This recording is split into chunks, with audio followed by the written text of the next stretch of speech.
You remember your childhood. You remember what you ate for breakfast. You remember the face of someone you loved 20 years ago, and the specific quality of light in a room you have not entered for decades, and the exact tone of voice your mother used when she called your name when you were 7. You remember the smell of a specific kitchen from decades ago, a kitchen you cannot describe in words but that you would recognize the moment you walked into it again. You remember the feeling of a specific hand in yours, a hand that has not held yours for years, perhaps decades, perhaps ever again in this life. You remember these things with a vividness that, in favorable moments, seems almost equivalent to being there. And you have a specific theory about what memory is, even if you have never articulated it to yourself. The theory goes something like this. Your brain is a kind of biological computer. Experiences leave traces in the neural tissue, physical changes in the connections between neurons, perhaps chemical modifications of the synapses, perhaps stored patterns of electrical activity. When you remember, the brain retrieves these stored traces and reconstructs the original experience, more or less accurately, as an internal representation. Memory, in this view, is storage and retrieval. The brain is the storage medium. The traces are the data. Remembering is accessing the data. This theory is wrong. Or at least, and this is the more interesting possibility, it is profoundly incomplete. A century of increasingly rigorous neuroscience has been unable to locate the physical traces that the storage and retrieval theory requires. The search has been sustained, sophisticated, and well-funded. The searchers have been among the most accomplished neuroscientists of their generations, and the results, when they have been honest about what the experiments actually show, have been remarkable. The traces cannot be found. The places where memories are supposed to be stored turn out to be nothing of the kind. The brain regions that are supposedly essential for specific memories can be removed without destroying those memories. And the scientific literature that documents this failure is one of the most extraordinary documents in the history of science, because it records the failure of an entire research program to find what it had been looking for and the gradual, a reluctant recognition by its most rigorous practitioners that the phenomenon they were studying was not what they had assumed it was. The search began in earnest with Karl Lashley, one of the most influential neuropsychologists of the early 20th century. Lashley worked at Harvard, at the University of Chicago, and at the Yerkes laboratories of primate biology across a career spanning from the 1920s through the 1950s, and he devoted much of that career to a single problem. He wanted to find the engram, the physical trace of a specific memory in the brain. Lashley was not a vague theorist making loose speculations. He was a rigorous experimentalist who designed his studies with extraordinary care, and his studies had a simple logic: train an animal to perform a specific task. The animal has presumably learned something, which means the animal now has a memory that it did not have before. The memory must be physically stored somewhere in the brain. Remove different parts of the brain and see where the removal destroys the memory. Wherever the memory is stored, removing that part should make the animal forget. The search was not casual. Lashley invested enormous resources and sustained effort into the project. He was not a fringe researcher, hoping to find something unusual. He was at the center of mainstream 20th century neuropsychology, working with the best available techniques, publishing in the most prestigious journals, training students who would go on to shape the field. His search for the engram was the mainstream search for the foundation of mind, and the search was, by any reasonable standard, extraordinarily thorough. Lashley performed these experiments for 30 years. He trained rats and monkeys to solve mazes, to discriminate between visual patterns, to remember specific locations. Then he systematically damaged various regions of their brains and retested the animals.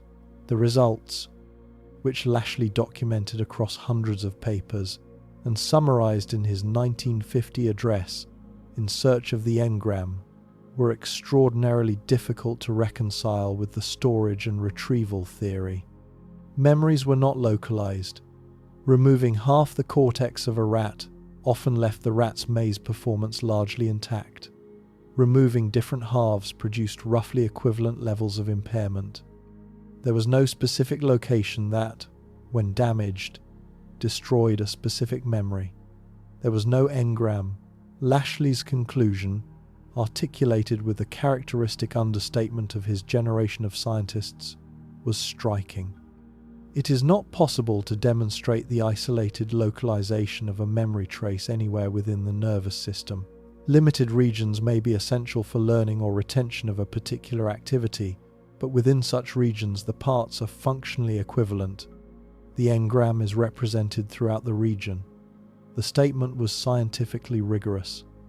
It was also devastating to the research program in which Lashley had invested his career. If memories are not stored at specific locations, if the engram is not findable, then either the storage and retrieval theory is wrong in some fundamental way, or the storage mechanism involves something so distributed, so holistic, that the traditional localist methodology cannot detect it. Lashley did not know what the correct theory was. He only knew that the standard theory did not fit what his experiments had shown. The problem that Lashley identified has never been solved. Subsequent generations of neuroscientists have refined their methods, developed more sophisticated imaging techniques, and accumulated enormous amounts of additional data about the brain's structure and function. But the central finding has held: memories are not stored at specific localized sites. The attempt to identify the physical traces of specific memories in specific neural configurations has not succeeded. The most sophisticated contemporary neuroscience has documented that certain brain regions are involved in memory processing, the hippocampus in the formation of new explicit memories, various cortical areas in different aspects of recall, but the involvement does not amount to storage. The hippocampus does not contain memories, any more than a librarian contains books. The hippocampus seems to be involved in the processing and organization of memory, not in the physical storage of memory content. Karl Pribram, who worked with Lashley and who became one of the most important theoretical neuroscientists of the 20th century, proposed a radical alternative in the 1960s and 1970s. Pribram suggested that the brain might process memory the way a hologram processes visual information. A hologram is a specific kind of photographic record in which the image is encoded not as a point-to-point correspondence between object and recording, but as an interference pattern distributed across the entire recording medium. Every point in the hologram contains information about the entire image. Cut a hologram in half, and each half still contains the complete image, albeit at reduced resolution. Cut the hologram into hundreds of fragments, and each fragment still contains the complete image at further reduced resolution. The information is not localized. It is distributed holographically across the entire medium. Pribram's suggestion was that the brain might work this way. Memories might be encoded not at specific locations but as interference patterns distributed across the entire cortex. This would explain Lashley's findings. Removing parts of the brain would not remove specific memories because no specific memory is located at any specific place. Instead, removing parts of the brain would reduce the overall fidelity of memory retrieval, like cutting up a hologram, reduces the resolution of the stored image without eliminating specific memories altogether. The model fit Lashley's data better than the storage and retrieval model did. It also required a specific mathematical framework to be worked out in detail. The mathematics of Fourier transforms and holographic encoding. Pribram reached out to David Bohm in the 1970s after encountering Bohm's work on the implicate order, and the two developed a correspondence and eventual collaboration that extended across decades. Bohm brought the full apparatus of quantum physics to bear on Pribram's neurological questions, Pribram brought the detailed experimental evidence of brain function to bear on Bohm's philosophical speculations. Together, they developed what came to be called the holonomic brain theory, a specific framework in which the brain's information processing was modeled on the mathematical structures that Bohm had developed for quantum mechanics, and that Denis Gabor, inventor of the hologram, had developed for holographic encoding. The framework went far beyond Pribram's original suggestion. It proposed that the brain does not merely process information in holographic ways, but that the brain interfaces with a deeper reality, the implicate order that is itself holographic in structure. Memory, in this framework, is not merely distributed within the brain. Memory is the brain's specific mode of access to information that is distributed throughout the implicate structure of reality itself. Before considering how the field responded to Pribram's proposal, another body of evidence deserves attention. Wilder Penfield, the Canadian neurosurgeon who pioneered the surgical treatment of epilepsy in the mid-20th century, developed a specific technique of stimulating regions of the exposed cortex during surgery to map the brain's functional organization. The patients were awake during the procedure. The brain itself has no pain receptors, allowing surgery to proceed with only local anesthesia applied to the scalp. And Penfield could ask them to describe what they experienced as different regions were stimulated. The results astonished Penfield. Stimulation of specific cortical regions did not produce generic sensations. It produced specific remembered experiences, often from many years earlier, with a vividness and specificity that far exceeded ordinary recall. A patient stimulated in one location would suddenly hear the specific melody of a song she had not thought about for decades, playing as vividly as if she were hearing it in the present moment. Another patient would smell the specific odor of a Christmas morning from her childhood. Another would watch a specific scene from 20 years earlier unfold in vivid detail. Penfield documented these phenomena across hundreds of cases and concluded that the brain preserves, somewhere, the complete record of past experience with a fidelity that ordinary memory does not access. His studies have been cited as evidence that memory is stored in the brain after all, but Penfield himself was more careful. He noted that stimulation did not produce the same experience when the same location was stimulated a second time, and that the stimulated experiences were sometimes of events that the patient could not have experienced in that form. Penfield's mature view was that the brain provides access to something, possibly to a record preserved in the brain itself, possibly to something else, but that the simple storage and retrieval model did not fit what he had observed. The holographic brain theory, as Pribram's proposal came to be called, has had a complicated history. Some of its specific predictions have not held up well. Some of its mathematical details have proven more difficult to implement than initial presentations suggested. More recent work on what neuroscientists call engram cells, specific neurons that become active during the formation of specific memories and whose activation is necessary for the retrieval of those memories, has sometimes been presented as a vindication of the old engram concept. But careful reading of this research reveals that the engram cells are not repositories of memory content. They are access nodes, specific neural configurations that participate in the reconstruction of memories without being the places where memory content is stored. Removing or inactivating engram cells disrupts access to specific memories without indicating that those memories were physically contained within the cells. The engram cells behave more like gateway neurons, whose activation initiates the distributed reconstruction process, than like memory storage devices. But the underlying intuition that memory is distributed rather than localized, and that the distribution follows holographic principles, has increasingly been vindicated by subsequent research. Contemporary neuroscience has documented that memory formation involves distributed networks across multiple brain regions, that retrieval involves reconstructive processes rather than simple readout of stored traces, and that the specific content of a memory is not localizable to specific neurons in the way the traditional theory had assumed. The holographic metaphor may not be literally correct at the level of neural mechanics, but it captures something important about what the brain is actually doing, something that the older storage and retrieval metaphor does not capture. The Christian mystical tradition, in an entirely different vocabulary, had anticipated this insight by centuries. Augustine of Hippo, writing his Confessions in the late 4th century, devoted Book 10 to a sustained investigation of memory.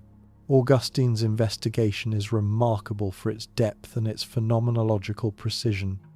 He describes memory not as a storage container from which specific contents are retrieved, but as a vast interior country through which the rememberer wanders, encountering images, impressions, and awarenesses that emerge from depths the rational mind cannot fathom. Great is the power of memory, Augustine writes. An awe-inspiring mystery, my God, a power of profound and infinite multiplicity. And this is the mind, and this is myself. What then am I, my God? What is my nature? The question is not rhetorical. Augustine is asking, seriously, what kind of thing could contain the depths that memory reveals when it is attended to carefully? And the answer he arrives at is that memory is not a container at all. It is a dimension of the soul, a participation in something vast, ancient, and beyond the boundaries of the individual person. Augustine's account anticipates in theological vocabulary what Pribram would articulate in mathematical vocabulary 16 centuries later. Memory is not storage, it is participation. The Buddhist tradition developed its own account of memory through the concept of alaya-vijñana, the storehouse consciousness articulated by the Yogacara school in the 4th and 5th centuries. We have encountered this concept in earlier investigations, but it deserves fuller treatment here because its structure illuminates the failure of the localist memory theory with particular clarity. The alaya-vijñana is not a place where memories are stored. It is a dimension of consciousness in which informational traces bija, or seeds, persist and ripen. The seeds are not located at specific places within the alaya. They are distributed across it, interacting with each other, shaping the conditions under which specific experiences arise. When a memory surfaces into awareness, the Yogacara account does not describe this as a retrieval from storage. It describes it as the ripening of specific seeds under specific conditions, a process in which the conditions of the present moment activate informational patterns that have been distributed throughout the storehouse and that now express themselves in the specific form that the present conditions allow. The model is remarkably similar to contemporary connectionist models of memory, in which specific patterns of activity emerge from the interactions of distributed neural networks rather than from the retrieval of stored items. It is also remarkably similar to the holographic model that Pribram developed 1600 years later. The Buddhist philosophers were not drawing on neuroscience. They were drawing on direct introspective observation of how memory actually functions, and they arrived at a structural account that contemporary science has independently rediscovered. The problem deepens when we consider the research on memory reconstruction. The standard assumption in the storage and retrieval model is that memories are fixed records of past experiences. Once a memory is stored, it sits passively in the storage medium, waiting to be retrieved. When it is retrieved, the retrieval process accesses the stored record and produces a reconstruction of the original experience. The assumption has a long cultural pedigree. It aligns with the common metaphor of memory as a record, a tape, a photograph, a fixed document that captures the past as it was. The research of Elizabeth Loftus, conducted across several decades at the University of California, Irvine, has demonstrated that this assumption is systematically wrong. Loftus's studies have shown that memories are not fixed records. They are reconstructed each time they are retrieved. And the reconstruction process is vulnerable to specific influences that can alter the content of the memory in significant ways. Loftus has shown that specific words in post-event questioning can change what witnesses subsequently remember about the event. She has shown that entirely false memories can be implanted memories of events that never happened, which the subject then reports as having happened, with confidence indistinguishable from the confidence that attaches to genuine memories. In one widely replicated study, Loftus and her colleagues succeeded in implanting memories of being lost in a shopping mall as a child in approximately 25% of experimental subjects. The subjects had never been lost in a mall. The memory was entirely fabricated by the experimental procedure. Yet the subjects produced detailed descriptions of the fabricated event, emotional responses appropriate to the event, and subsequent recollections that elaborated on the original implanted framework. The subjects were not lying. They were remembering with the full phenomenology of genuine memory something that had never happened. She has shown that the act of remembering something changes the memory itself, such that subsequent recollection is shaped by the previous act of remembering rather than by the original event. The findings have been controversial because of their legal implications. Loftus has been a central figure in debates about the reliability of eyewitness testimony, and her work has been used to challenge convictions based on witness memories that turned out to be inaccurate. But the core scientific finding is not controversial among contemporary memory researchers. Memories are not fixed records, they are reconstructive processes, and the reconstruction is shaped by the conditions of the present moment as much as by the conditions of the past event. This finding is catastrophic for the storage and retrieval theory of memory. If memories are reconstructed each time they are retrieved, then there is no stable stored record that is being accessed. What is being accessed, instead, is some kind of potential for reconstruction, some pattern of possibilities that can be actualized differently depending on the conditions under which the reconstruction takes place. The memory is not in the brain waiting to be called up. The memory is produced, in the moment, through a process that involves the present conditions as much as any preserved trace of the past. And this raises a profound question. If memory is not storage and retrieval, what is it?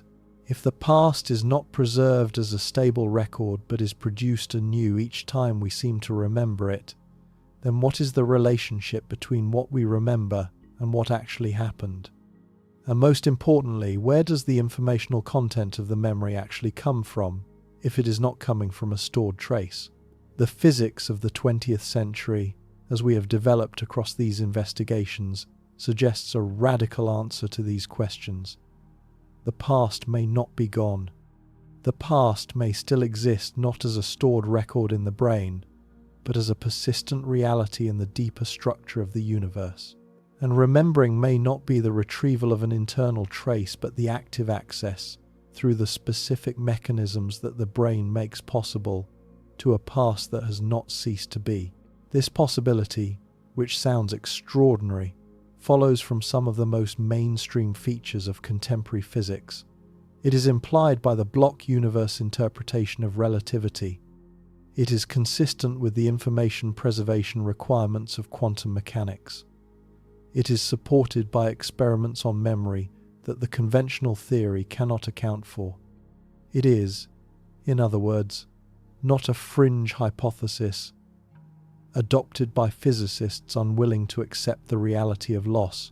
It is a direct implication of the theories that have been experimentally confirmed with the highest precision in the history of science.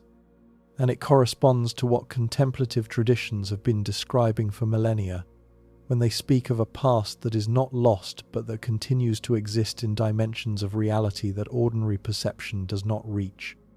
Einstein, in a letter written in March 1955 to the family of his lifelong friend Michel Besso, who had just died, expressed this conviction in a single remarkable sentence. For us believing physicists, Einstein wrote, The distinction between past, present, and future is only a stubbornly persistent illusion. Besso had been one of Einstein's closest friends since their student days at the ETH in Zurich. The two had shared a lifetime of intellectual collaboration. Besso was the friend Einstein thanked in the 1905 paper that introduced special relativity, having served as Einstein's primary interlocutor during the theory's development.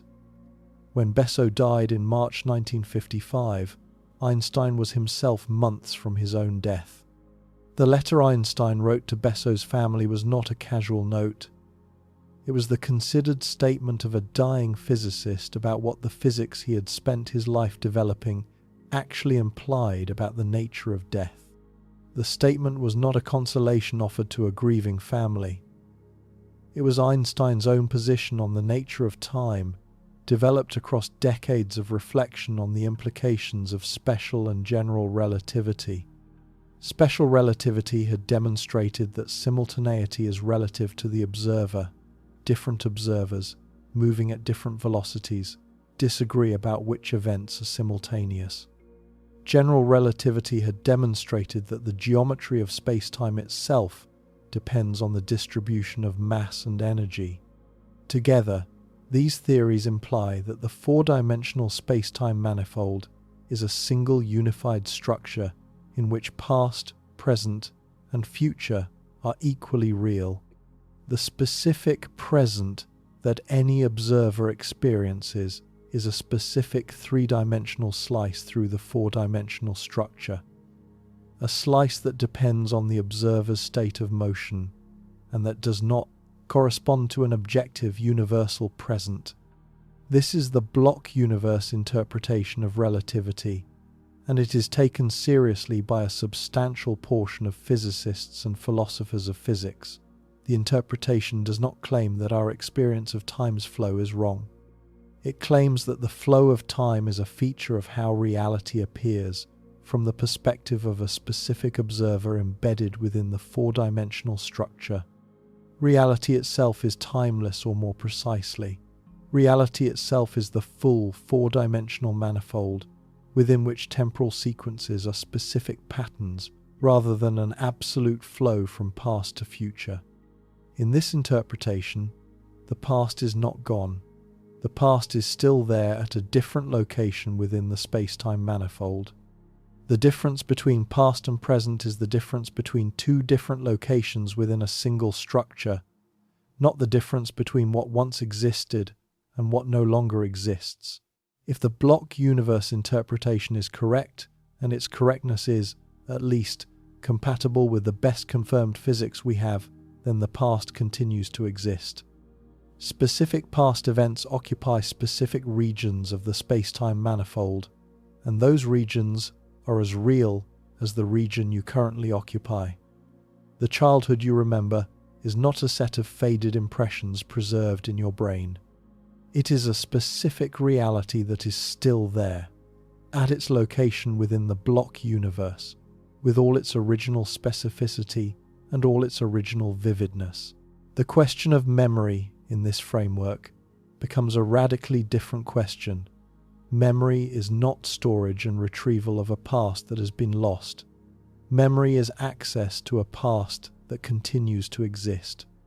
And the mechanism of memory is whatever mechanism allows your present awareness to reach the persistent past and encounter it as a specific experiential content. This is where the physics and the traditions begin to converge with remarkable precision. The traditions have been asserting, in various forms across millennia, that the past persists in dimensions of reality that ordinary perception does not reach. The Vedic tradition calls the record of all events the Akashic records, the primordial informational field that preserves every action, every thought, every experience from the beginning of time.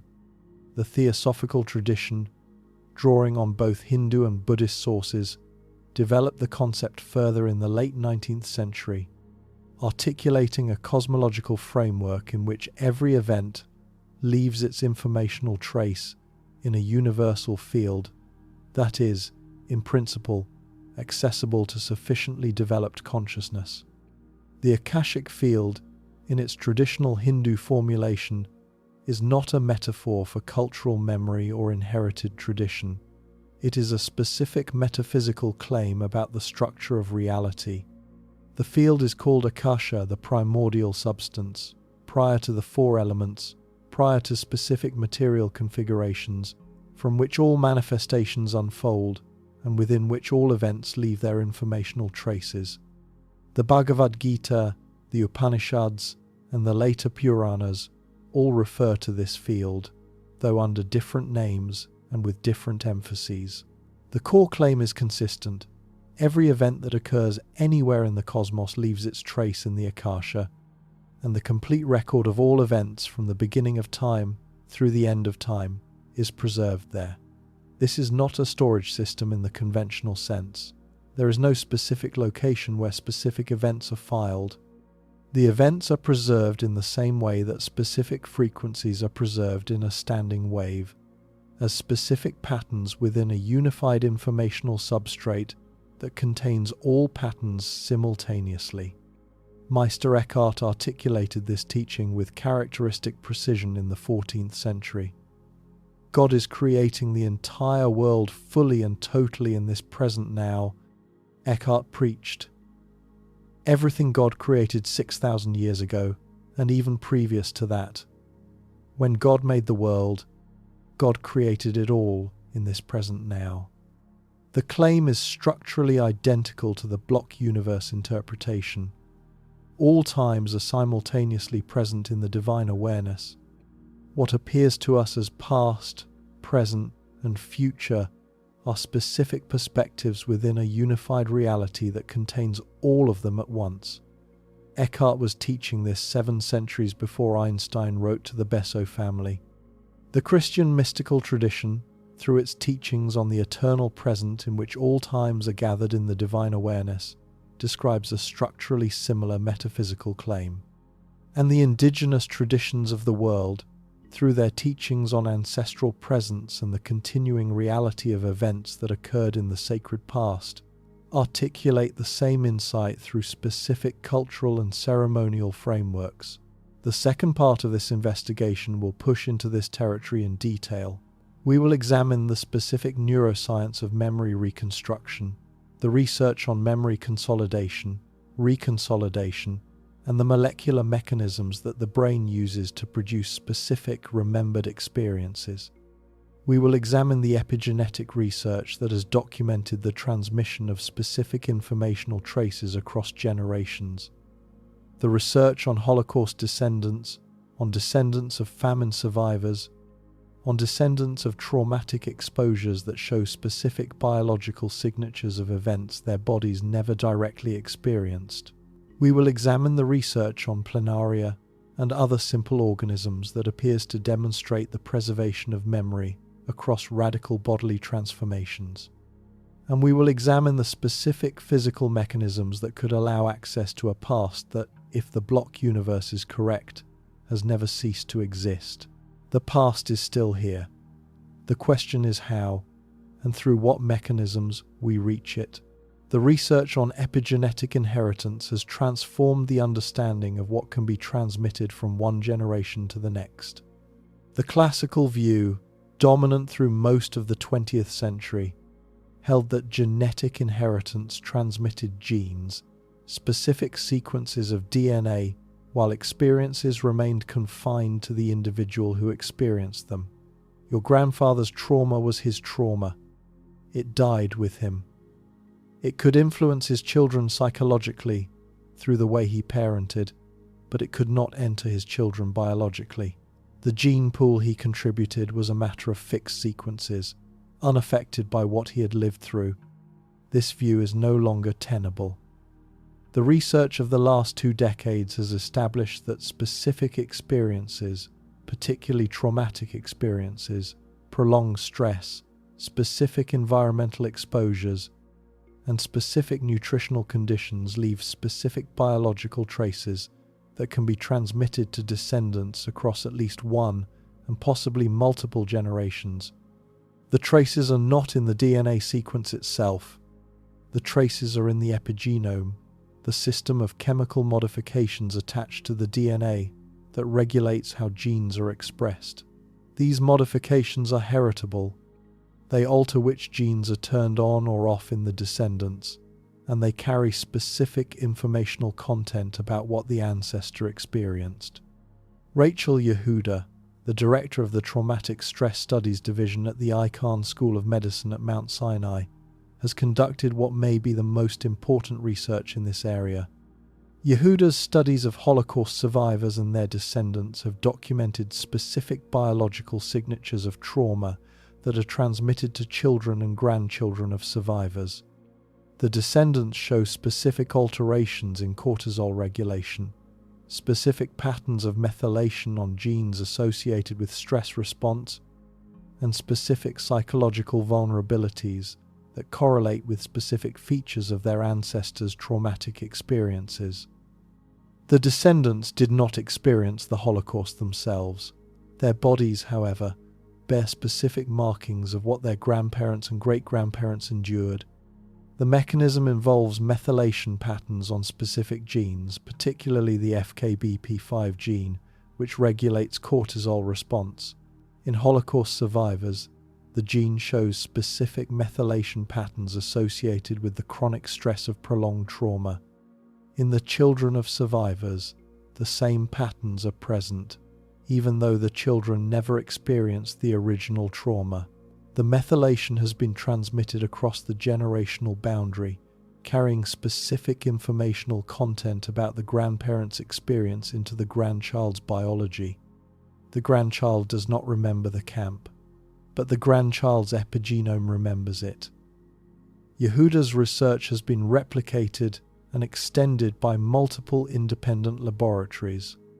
Bianca Jones-Marlin at Columbia has documented similar epigenetic inheritance in rodents exposed to specific olfactory trauma conditioning the offspring, and the offspring of those offspring showed specific alterations in the olfactory processing regions corresponding to the ancestor's trauma, even though the descendant animals had never been exposed to the triggering scent. Brian Dias and Kerry Ressler at Emory University conducted foundational experiments in which mice were trained to fear a specific odor, acetophenone, and the researchers then examined the offspring and grand-offspring of the trained mice.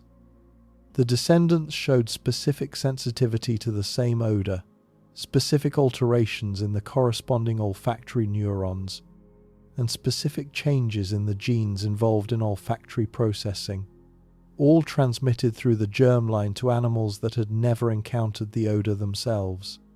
The research extended across 3 generations. The specific informational content of the original fear conditioning had been transmitted across generational boundaries through epigenetic mechanisms that the standard genetic framework had insisted were impossible, and the memory shapes the grandchild's stress response, hormone regulation, and vulnerability to specific psychiatric conditions decades after the original events have passed into what conventional memory would call the vanished past. Similar findings have emerged from studies of other populations. Research on the descendants of Dutch famine survivors, people whose parents or grandparents were pregnant during the hunger winter of 1944-45, when Nazi occupation reduced the caloric intake of pregnant women to near starvation levels, has documented specific metabolic alterations in descendants who never experienced caloric restriction themselves. The descendants show specific patterns of gene expression related to metabolism, specific vulnerabilities to obesity and diabetes, and specific epigenetic signatures on genes involved in insulin regulation. The famine that occurred decades before they were born has left its marks on their biology. Research on descendants of the survivors of the atomic bombings of Hiroshima and Nagasaki has documented similar transgenerational effects. Descendants of specific environmental exposures, pesticides, industrial chemicals, trauma-associated conditions have shown similar patterns. The phenomenon is not limited to Holocaust descendants. It is a general feature of how human biology integrates environmental information into heritable biological modifications. Specific experiences of ancestors leave specific informational traces that their descendants carry, biologically, into the present. The implications for our understanding of memory are staggering. What is memory if the body of a grandchild can contain specific informational traces of experiences the grandchild never had? The conventional framework of memory as brain-based storage and retrieval cannot accommodate this phenomenon. The grandchild's brain was not present at the grandparent's trauma. There is no neural pathway by which the grandparent's specific experience could have been transmitted to the grandchild's brain.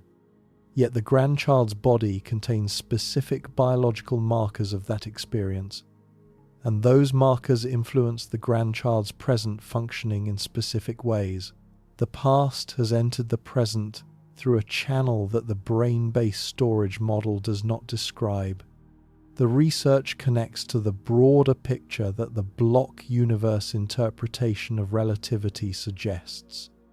If the past continues to exist in the four-dimensional space-time manifold, not as faded traces, but as specific regions of the space-time that are as real as the region currently being inhabited, then the biological transmission of ancestral experience is not as mysterious as it first appears. The experience did not cease to exist when the ancestor died.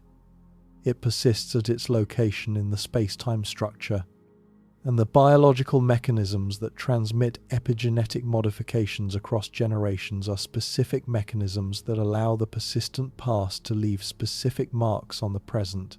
The past is not transmitting itself as a ghost.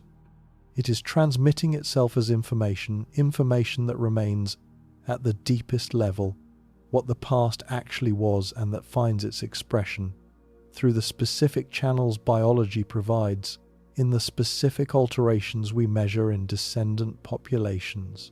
The research on memory reconsolidation adds another dimension to this picture. The classical view of memory held that memories, once formed, are stable, encoded in specific neural configurations that persist until retrieval accesses them. The more recent research has established that this view is wrong. Memories, when they are retrieved, enter a specific window of vulnerability during which they can be altered before being restabilized. The process is called reconsolidation, and it has been documented across multiple species, across multiple memory types, and through multiple experimental paradigms. Karim Nader, working at New York University with Joseph Ledoux in the early 2000s, performed the foundational experiments on reconsolidation.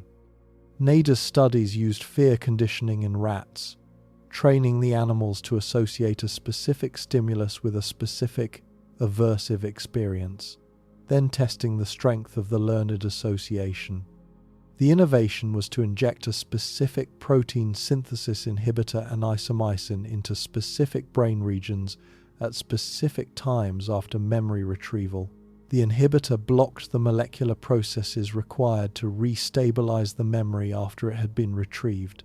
The result was remarkable. Memories that had been stable before retrieval were destabilized by the retrieval itself. And when the restabilization process was blocked, the memories were gone. The rats no longer showed the learned fear response.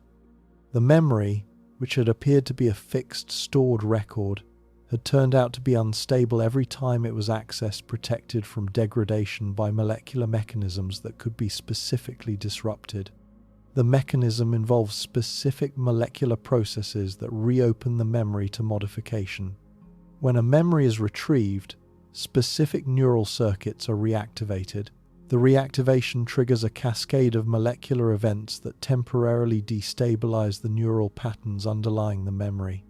If the destabilization is not followed by specific protein synthesis that restabilizes the patterns, the memory is lost.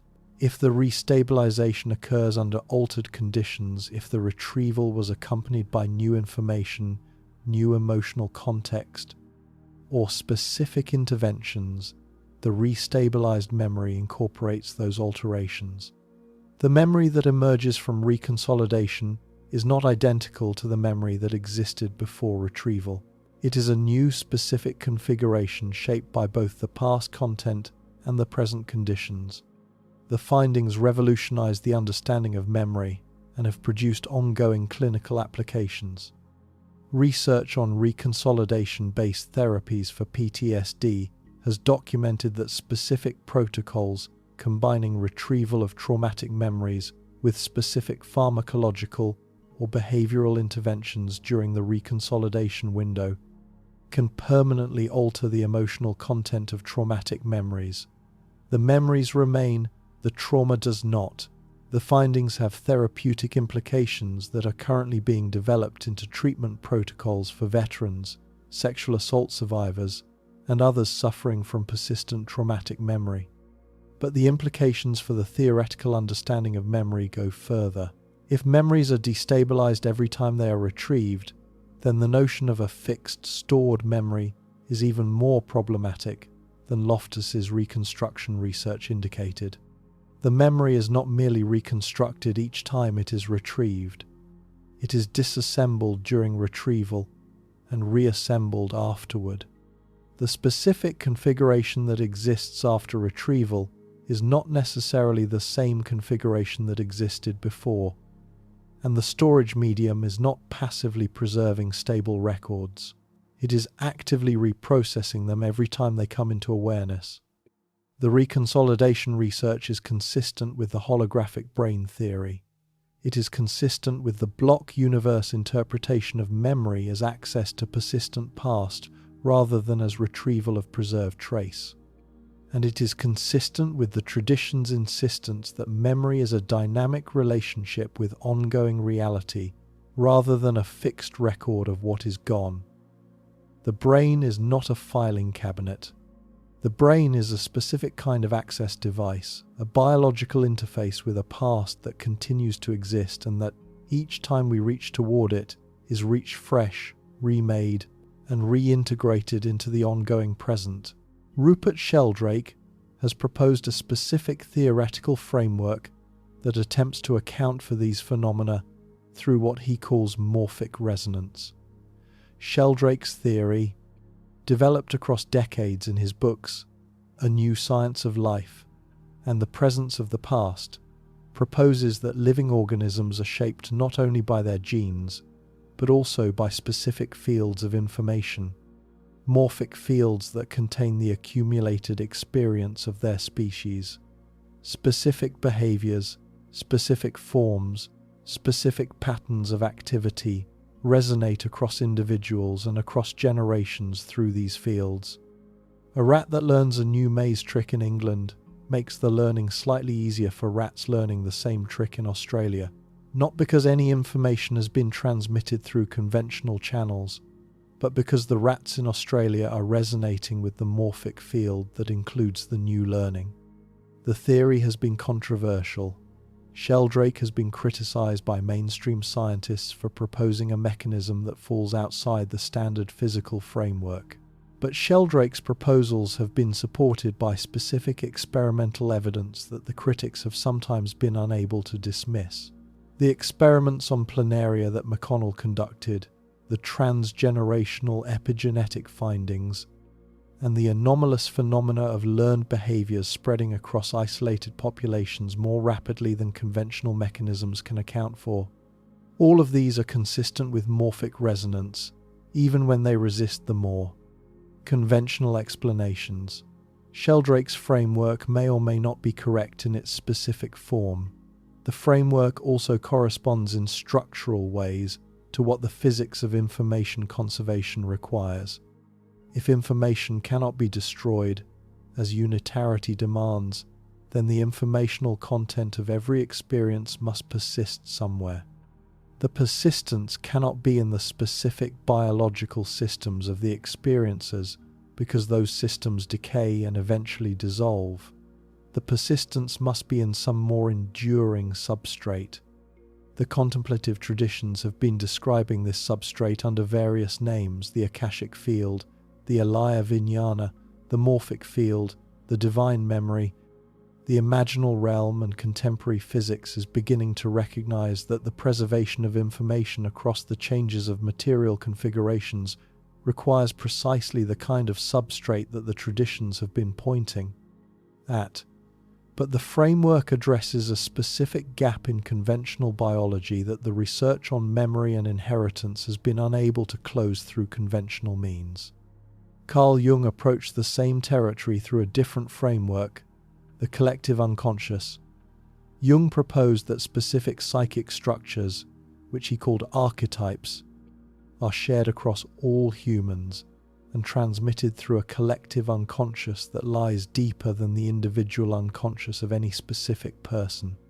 The archetypes are not memories of specific individual experiences.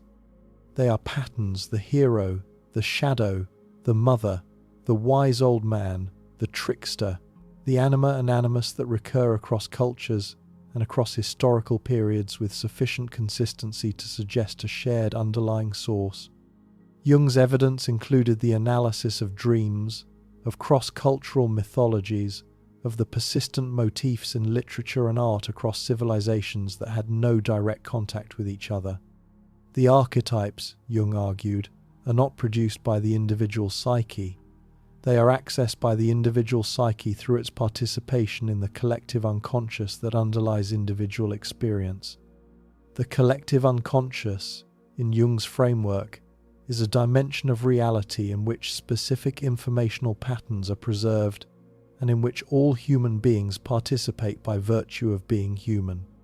Jung's framework is not identical to Sheldrake's morphic resonance or to the Akashic records of the Hindu tradition, but the three frameworks are structurally similar. Jung's evidence for the collective unconscious came from specific clinical observations. He encountered, in his psychiatric practice, patients who produced dreams, visions, and psychotic material containing specific symbolic content that the patients could not have acquired through their individual experience. A patient with no knowledge of ancient mythology would produce dream imagery corresponding precisely to specific Egyptian, Greek, or Gnostic symbols. A patient with no exposure to Eastern religions would describe experiences matching specific Hindu or Buddhist conceptions. Jung documented these parallels in detail across his collected works, arguing that the consistency of the symbolic material across patients with radically different backgrounds could not be explained by individual acquisition. The symbolic patterns, Jung concluded, were being accessed rather than constructed, drawn from a shared source that underlay individual consciousness and that contained specific informational content accessible to any individual psyche under appropriate conditions. All three propose that specific informational content persists across individuals, across generations, and across history, in a dimension of reality that the conventional scientific framework has not recognized. All three propose that individual consciousness accesses this persistent information through specific mechanisms that the conventional framework does not adequately describe. And all three, examined through the lens of the block universe interpretation of relativity and the quantum information conservation principles we have explored, become not fringe speculations but specific articulations of a structural feature of reality that contemporary physics has independently converged upon. The Buddhist tradition developed the concept of the alaya-vijñana with sufficient precision that it deserves fuller examination here. The storehouse consciousness, as articulated by Asanga and Vasubandhu in the 4th and 5th centuries, is not an individual faculty. It is a dimension of consciousness that is shared across individual beings while also differentiating into specific individual continua. The storehouse contains the seeds beer of all past actions, experiences, and tendencies, not only those of the individual consciousness that currently accesses it, but, in some Yogacara formulations, those of all beings who have ever contributed to it. The storehouse is both individual and collective. It is differentiated into specific personal streams while remaining connected to the broader continuum of consciousness that all beings share. When a specific individual performs a specific action, the action leaves its seed in the alaya. The seed persists there not in any specific location, but as a specific informational pattern within the distributed whole. When specific conditions arise that activate the seed ripens into a specific experience. The experience is specific, it has specific content, specific emotional tone, specific cognitive character, but the experience is not retrieved from a specific storage location. It is produced in the moment through the ripening of seeds under the conditions that the present moment provides. The model is remarkably close to the contemporary neuroscience of memory reconstruction. It is also remarkably close to the Pribram-Bohm holonomic brain model, and it predates both by 1600 years. The Christian tradition's teaching on the eternal present deserves deeper engagement here as well. Boethius, the 6th century philosopher who wrote The Consolation of Philosophy, while awaiting execution for treason against Theodoric the Ostrogoth, formulated the classical Christian understanding of eternity with precision that has influenced theology for 1500 years. God's eternity, Boethius argued, is not an infinite extension of time, but the simultaneous possession of all times. All moments past, present, future are equally present to God, simultaneously contained in the divine awareness that does not experience temporal succession. Eternity, Boethius wrote, is the simultaneous and complete possession of infinite life. The formulation became standard in medieval Christian theology, developed by Aquinas and refined by subsequent theologians into the doctrine that God experiences all times in a single eternal present. The theological point was not abstract speculation. It had specific implications for how human beings are related to their own pasts and futures. If all times are present to God simultaneously, then the past has not ceased to exist, it continues to exist in the divine awareness, which contains the totality of temporal reality in a single eternal present. The future has not yet to come into being. It already exists in the divine awareness, contained with past and present in the eternal simultaneity. Human beings experience time as succession because human consciousness is embedded within the temporal process. But the reality in which that process unfolds is not itself temporal. The reality is eternal, the eternal present in which all times are gathered, which Boethius, Aquinas, Eckhart, and the mystical tradition described with remarkable consistency across 1,000 years. This classical Christian understanding aligns with the block universe interpretation of contemporary physics with precision that has not been sufficiently appreciated. The block universe, in its specific physical articulation, is the eternal present of classical Christian theology, translated into the vocabulary of four-dimensional space-time. The philosophical frameworks are different.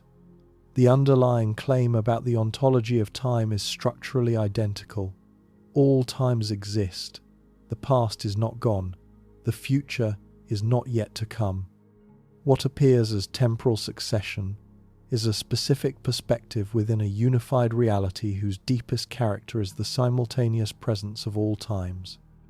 Eckhart pushed this teaching into radical territory. He argued that the human soul, in its deepest nature, participates in the divine eternity. The soul is not simply a temporal being that will eventually encounter the eternal God.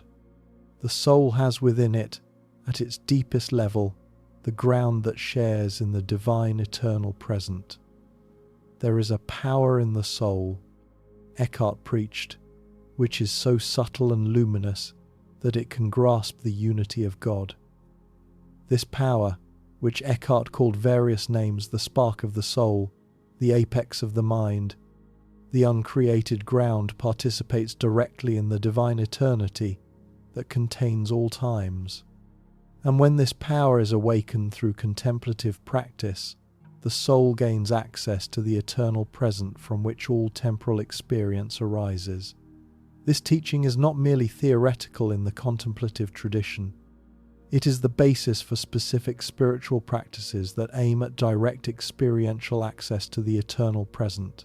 The practices of hesychasm in the Orthodox tradition, of contemplative prayer in the Catholic mystical tradition, of the Jesus prayer practiced with sustained attention across years and decades, are specific disciplines aimed at awakening the soul's capacity to participate in the eternal simultaneity that Boethius, Aquinas, and Eckhart described. The practitioners of these disciplines have left extensive records of what the practices produce when sustained for sufficient time, records that describe specific experiences of timelessness, of the gathered simultaneity of one's entire life, of direct contact with specific events from the personal or cosmic past that present themselves with vividness that ordinary memory does not approach.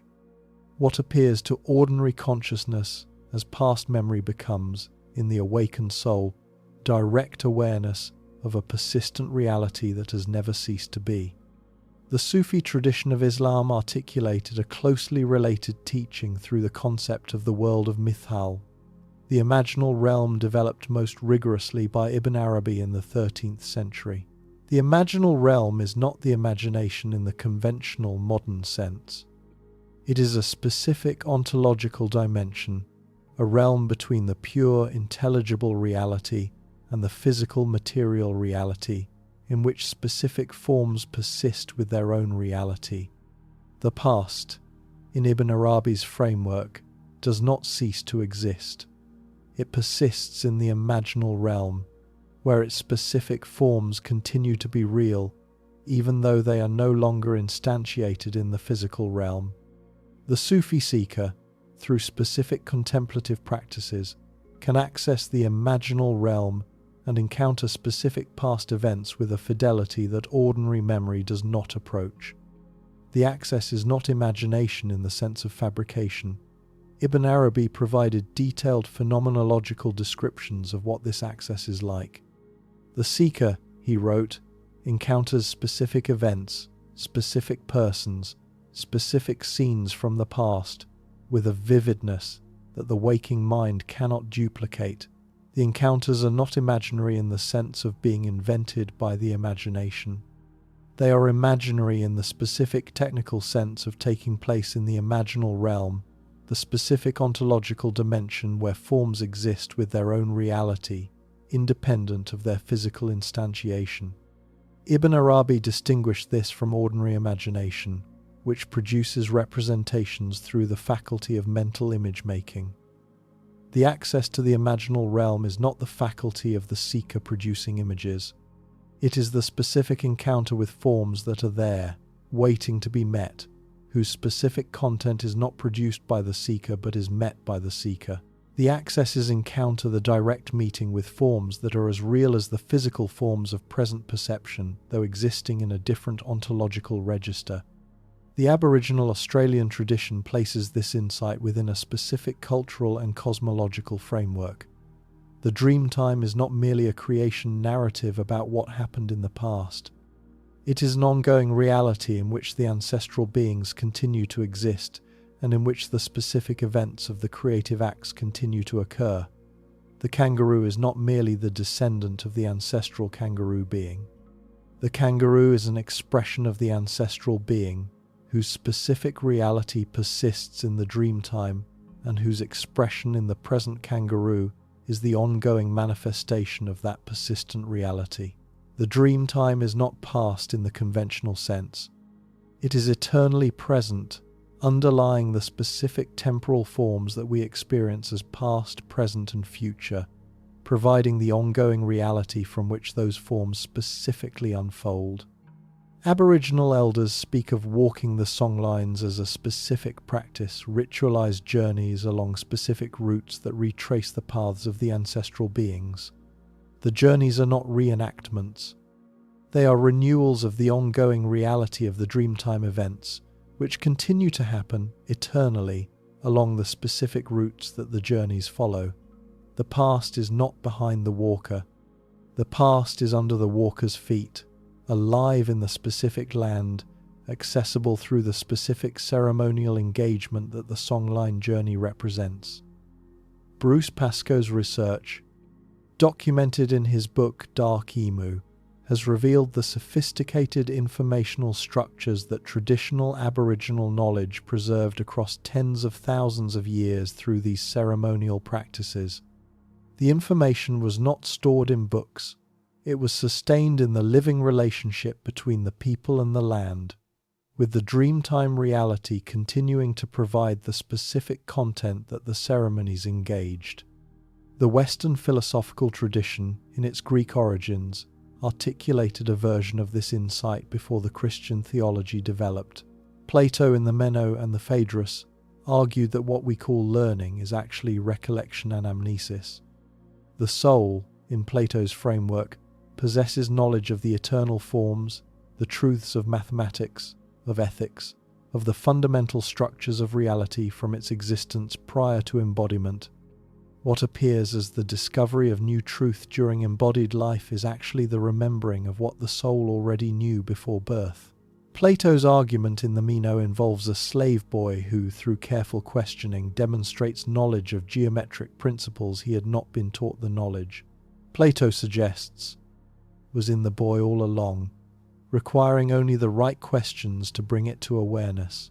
The doctrine of anamnesis was taken seriously in Platonic philosophy for centuries, developed by Plotinus and the Neoplatonists, and integrated into Christian theology through Augustine. It is a specific philosophical formulation of the claim that the past persists, not merely the past of the individual's embodied life, but the deeper past of the soul's pre-existent contact with eternal reality. The convergence across these frameworks is remarkable. The physics converges with the Christian theology of the eternal present. The Christian theology converges with the Buddhist alaya-vijñana. The Buddhist framework converges with the Hindu Akashic records. The Hindu framework converges with the Sufi imaginal realm. The Sufi framework converges with the Aboriginal Dreamtime.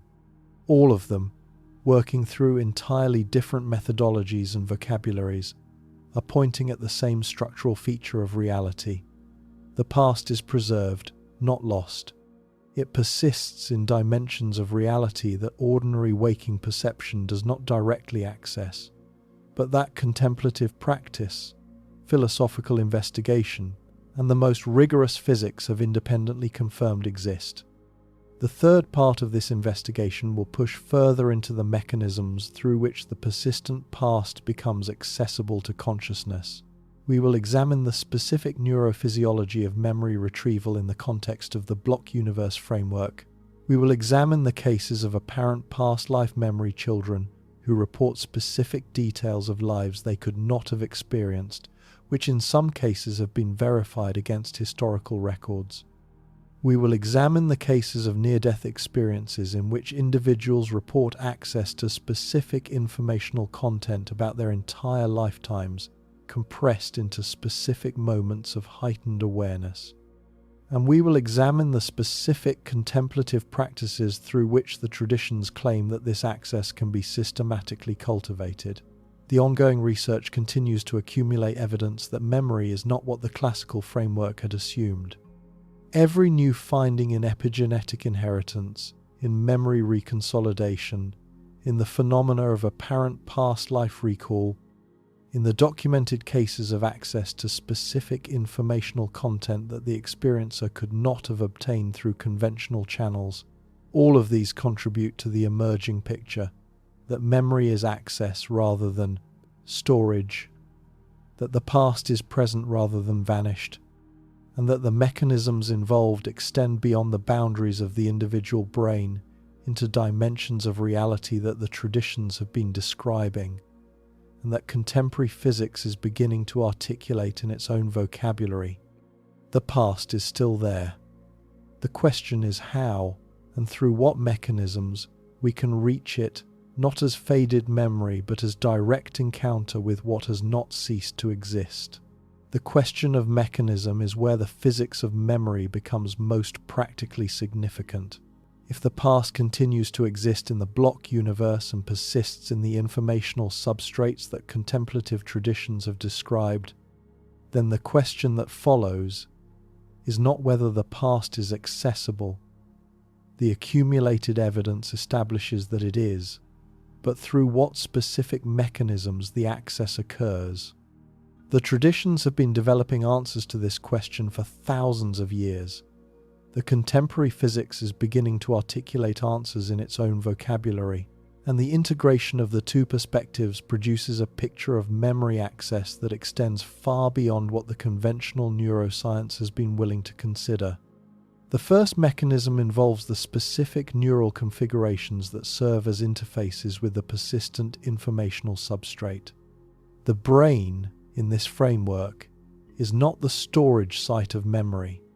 The brain is the interface, a specific biological system whose function is to actualize, in the specific embodied experience of the organism, information that is preserved in dimensions of reality that extend beyond the brain itself.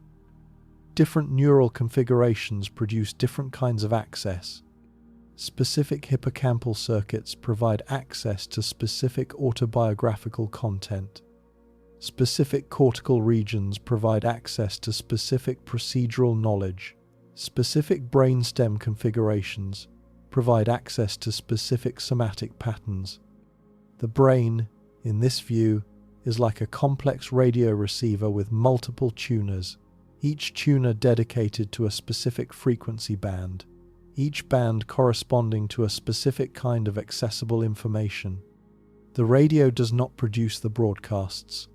The radio picks up the broadcasts that are continuously being transmitted, and the specific content that any particular listener receives depends on the specific tuner configuration the radio happens to have.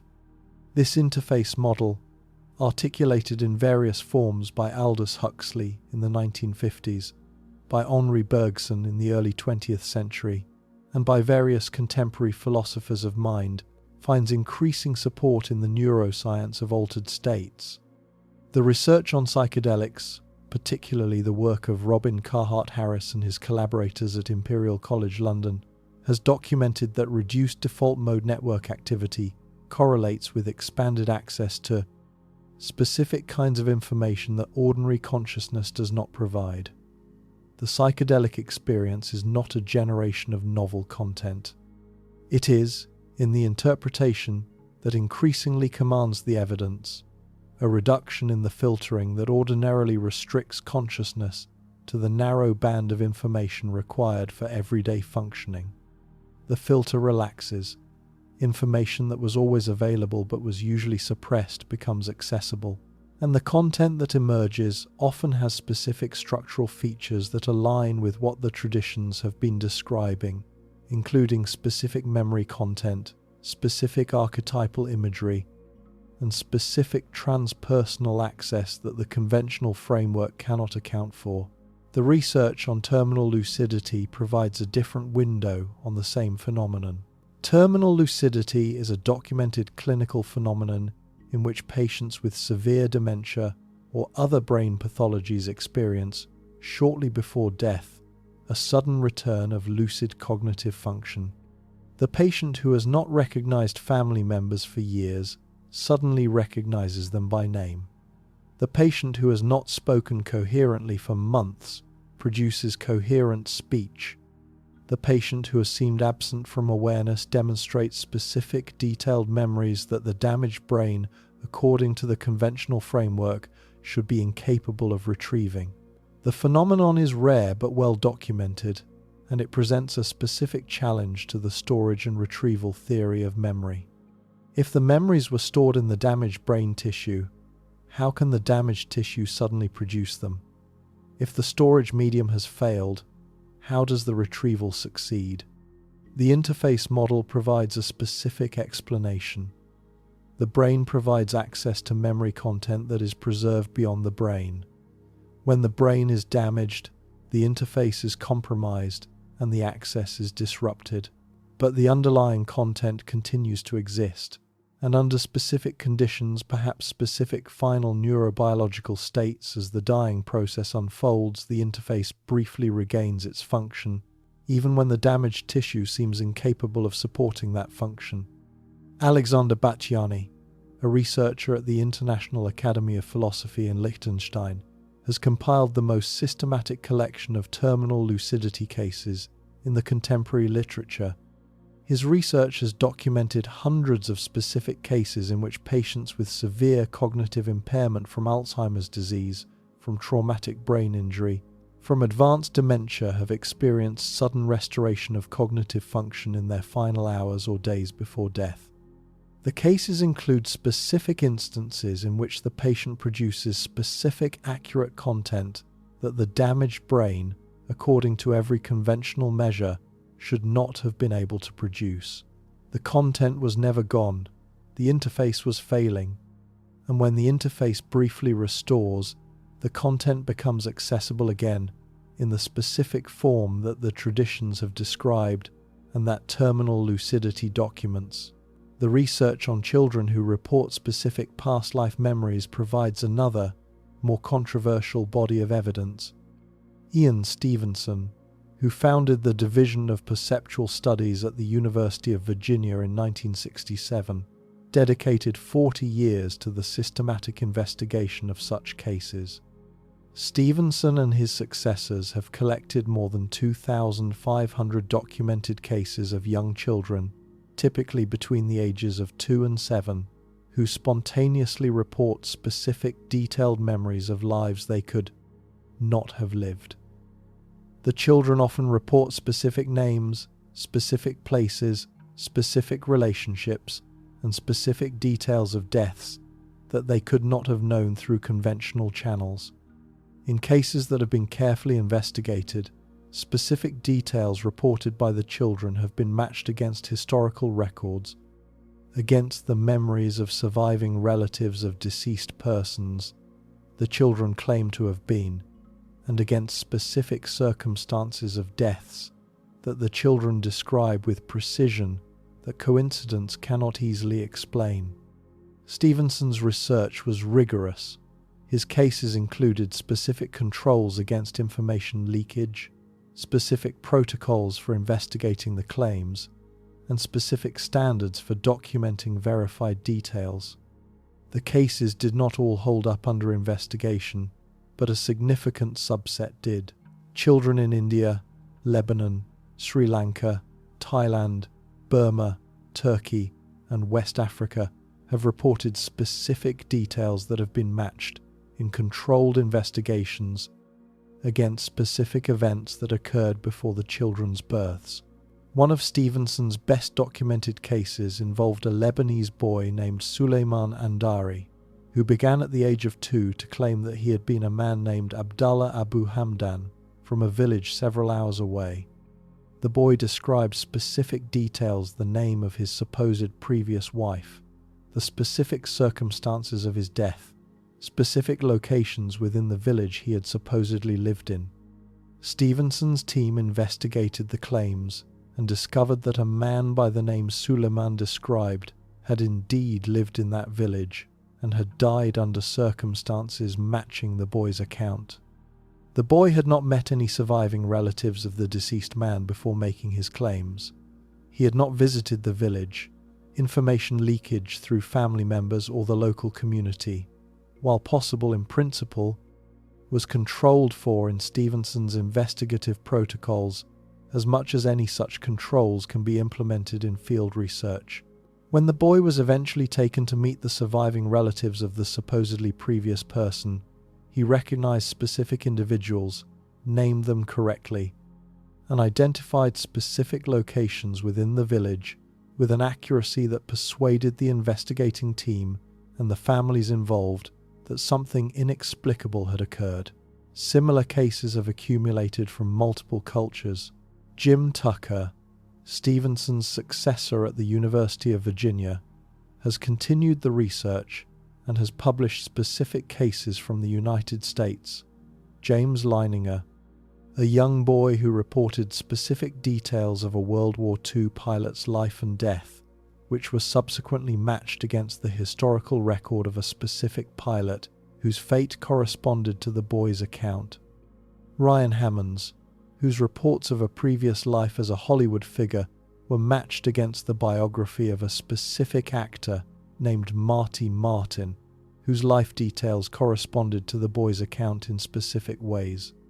The cases have been controversial, and mainstream psychology has largely declined to engage with them. But the documented cases remain, and their existence presents a challenge that the conventional framework has not answered. The interface model, combined with the block universe interpretation of time, provides a specific framework for thinking about these cases. If the past persists, and if the brain provides specific kinds of access to the persistent past, then specific individuals, perhaps particularly young children, whose filtering systems have not fully developed to the narrow band of ordinary adult perception, might have access to specific content from specific past lives that have not ceased to exist. The access is not the presence of a reincarnated soul carrying memories across rebirth in the conventional framework. The access is the specific configuration of an interface that happens to tune in, for specific reasons that the research has not fully identified, to specific content from specific past persons whose informational reality persists in the block structure. The children are not claiming to be those past persons. They are reporting access-specific encounters with specific content that the block universe preserves and that their particular neural configurations happen to have made available. The near-death experience literature provides another window onto these mechanisms. The research conducted by Bruce Grayson at the University of Virginia, Pim van Lommel in the Netherlands, and Sam Parnia at New York University has documented specific phenomena that occur during cardiac arrest and other conditions of severe brain dysfunction. Patients whose brains show no detectable activity on monitoring equipment report specific experiences often involving detailed reviews of their entire lives, compressed into moments of subjective time that seem far longer than the objective duration of the cardiac event. The life review is a specific feature of the near-death experience, documented across thousands of cases and across cultures. Pim van Lommel's research, published in The Lancet in 2001, involved a prospective study of 344 cardiac arrest survivors in Dutch hospitals. Approximately 18% of the survivors reported specific near-death experiences, including specific features that could not be easily explained by the conventional framework of oxygen deprivation producing hallucinations. Some survivors reported veridical perception-specific details about the resuscitation procedure, specific events in the hospital room, specific conversations among the medical staff that matched the actual events, but occurred during periods when the patient's brain showed no detectable activity on monitoring equipment. The patient was, by all standard neurological measures, unconscious, yet the patient subsequently reported specific perceptions that were subsequently verified against hospital records and staff testimony. Sam Parnia's AWARE study at the University of Southampton extended this research by placing specific visual targets on shelves in emergency rooms, targets that could only be seen from near the ceiling. Survivors of cardiac arrest were interviewed about their experiences to determine whether any reported having seen the targets during periods of documented clinical death. The specific findings of these studies have been carefully interpreted. Some patients reported out-of-body perceptions but did not report the specific targets, while others reported perceptions that could not be independently verified, but the phenomenon of veridical perception during periods of documented absent brain activity remains documented in specific cases that the conventional framework cannot easily account for. The reviewer experiences specific events from the past life with a vividness and detail that ordinary memory does not approach. Specific interactions with specific people are recalled with full emotional and sensory content. specific decisions are examined in detail, often including awareness of how the decisions affected other people in ways the reviewer had not previously known. The review is experienced as comprehensive, containing the entire life in its specific detail in a single encompassing awareness. The phenomenology of the life review is consistent with what the block universe interpretation would predict. If the past persists as a specific region of the four-dimensional space-time manifold, and if the near-death state produces a temporary alteration of the interface that normally restricts consciousness to the specific present moment, then the expanded awareness available during the near-death experience would permit access to the entire extent of the personal past that is preserved in the space-time structure. The reviewer is not retrieving stored memories. The reviewer is encountering the specific reality of the past, all of it, simultaneously, in the expanded awareness that the altered interface permits. The specific features reported by near-death experiencers, the simultaneity of multiple events, the vivid detail exceeding ordinary memory, the access to perspectives other than the reviewer's own, all fit the expanded interface model in ways that the conventional memory framework cannot easily account for. The research on hypnotic regression, despite its methodological challenges, has contributed additional evidence. Specific individuals, under specific hypnotic conditions, have reported detailed access to specific memories that they could not have had conscious access to in ordinary states. Some of these memories, upon investigation, have been found to correspond to specific historical or personal events with a detail that ordinary forgetting and subsequent recall cannot easily explain. The research has been plagued by methodological difficulties.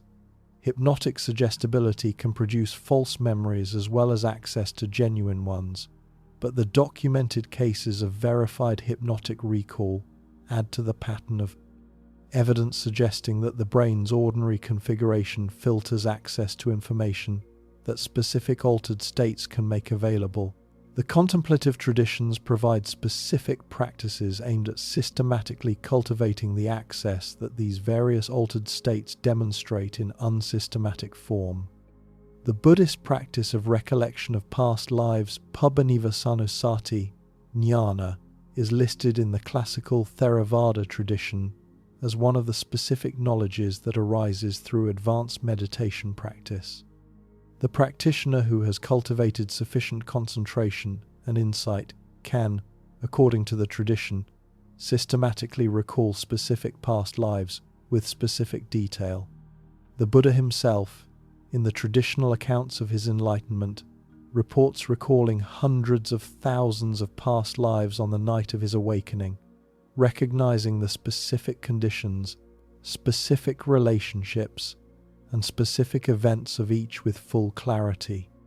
The account, whatever its literal historical content, describes a specific claim about what is possible through sustained contemplative practice.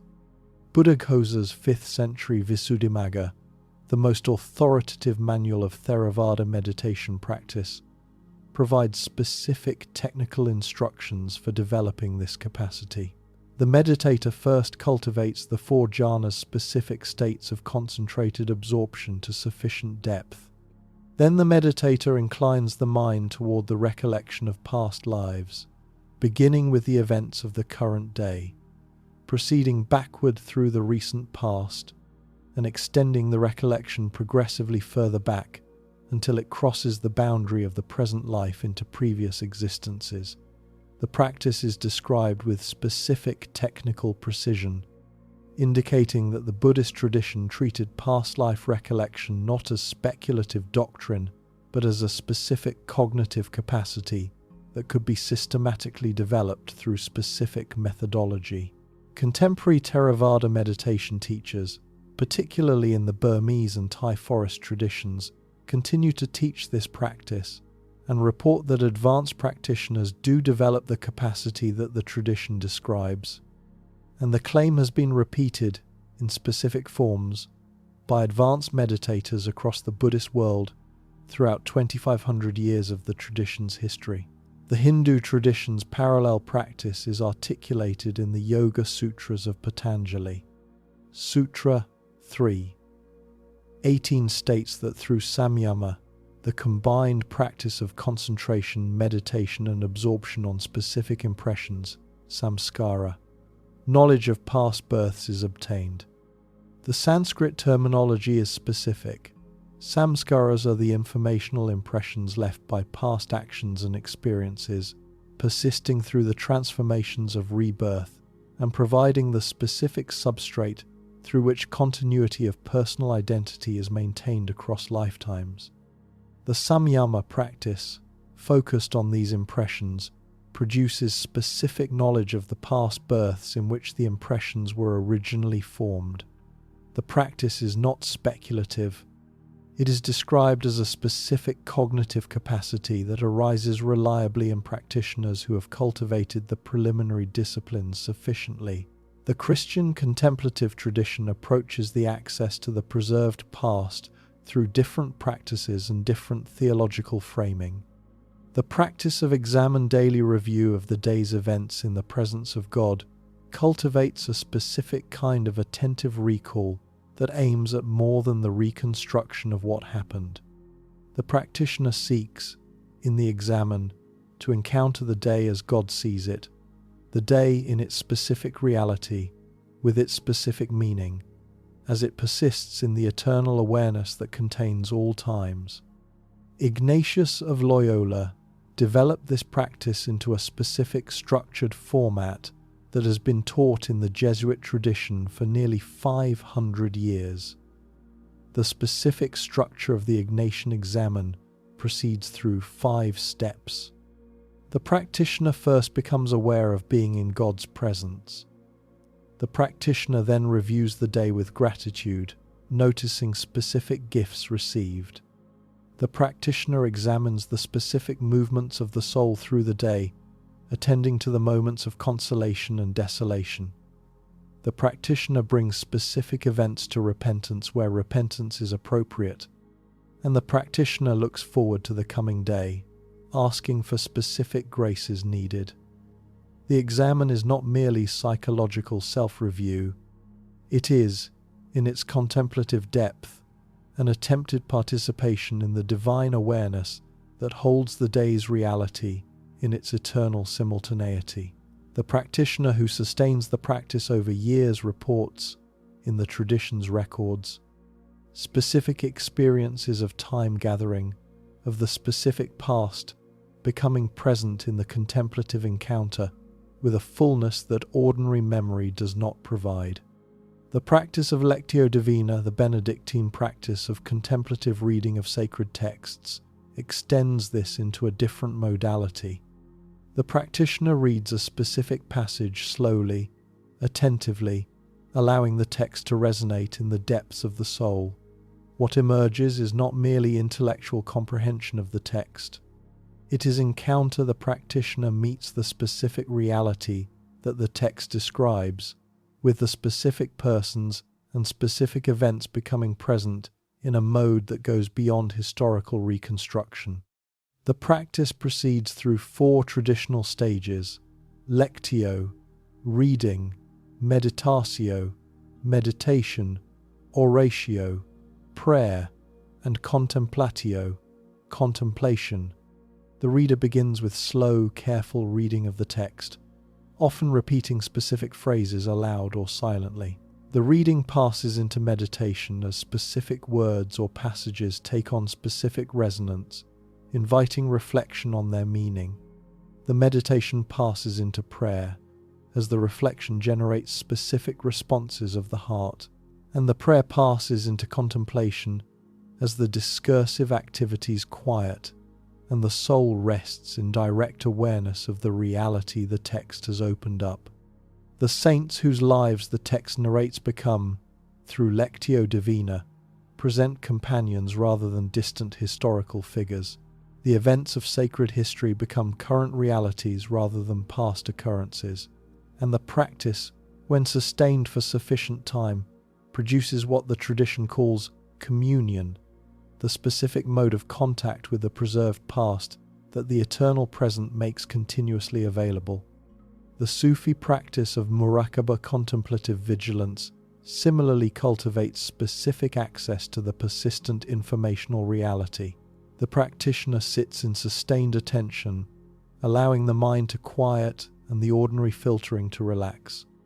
What emerges in the stillness that results is specific awareness of specific content, including specific content from the practitioner's personal past, specific content from sources the practitioner has no conventional access to, and specific content that the tradition identifies as direct divine disclosure. The practice is not passive. It involves specific techniques for sustaining attention, specific orientations of the heart, specific disciplines of posture and breath. Ibn Arabi's specific teachings on the cultivation of imaginal access include detailed methodologies that have been transmitted through Sufi lineages for 8 centuries. The practitioner learns to enter specific states of awareness in which the imaginal realm becomes progressively accessible.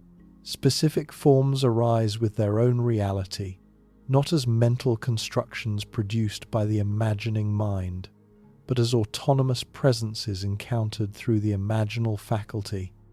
Najm al-Din Kubra, the 13th century founder of the Kubrawiya Sufi order, documented specific visions of colored lights that arise systematically in practitioners who pursue the path, describing them with precision that allows his students, centuries later, to recognize the same specific lights in their own practice.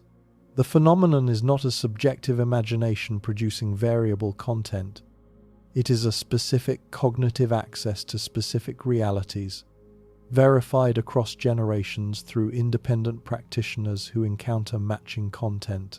But within the practice state, specific information becomes available that ordinary consciousness does not provide.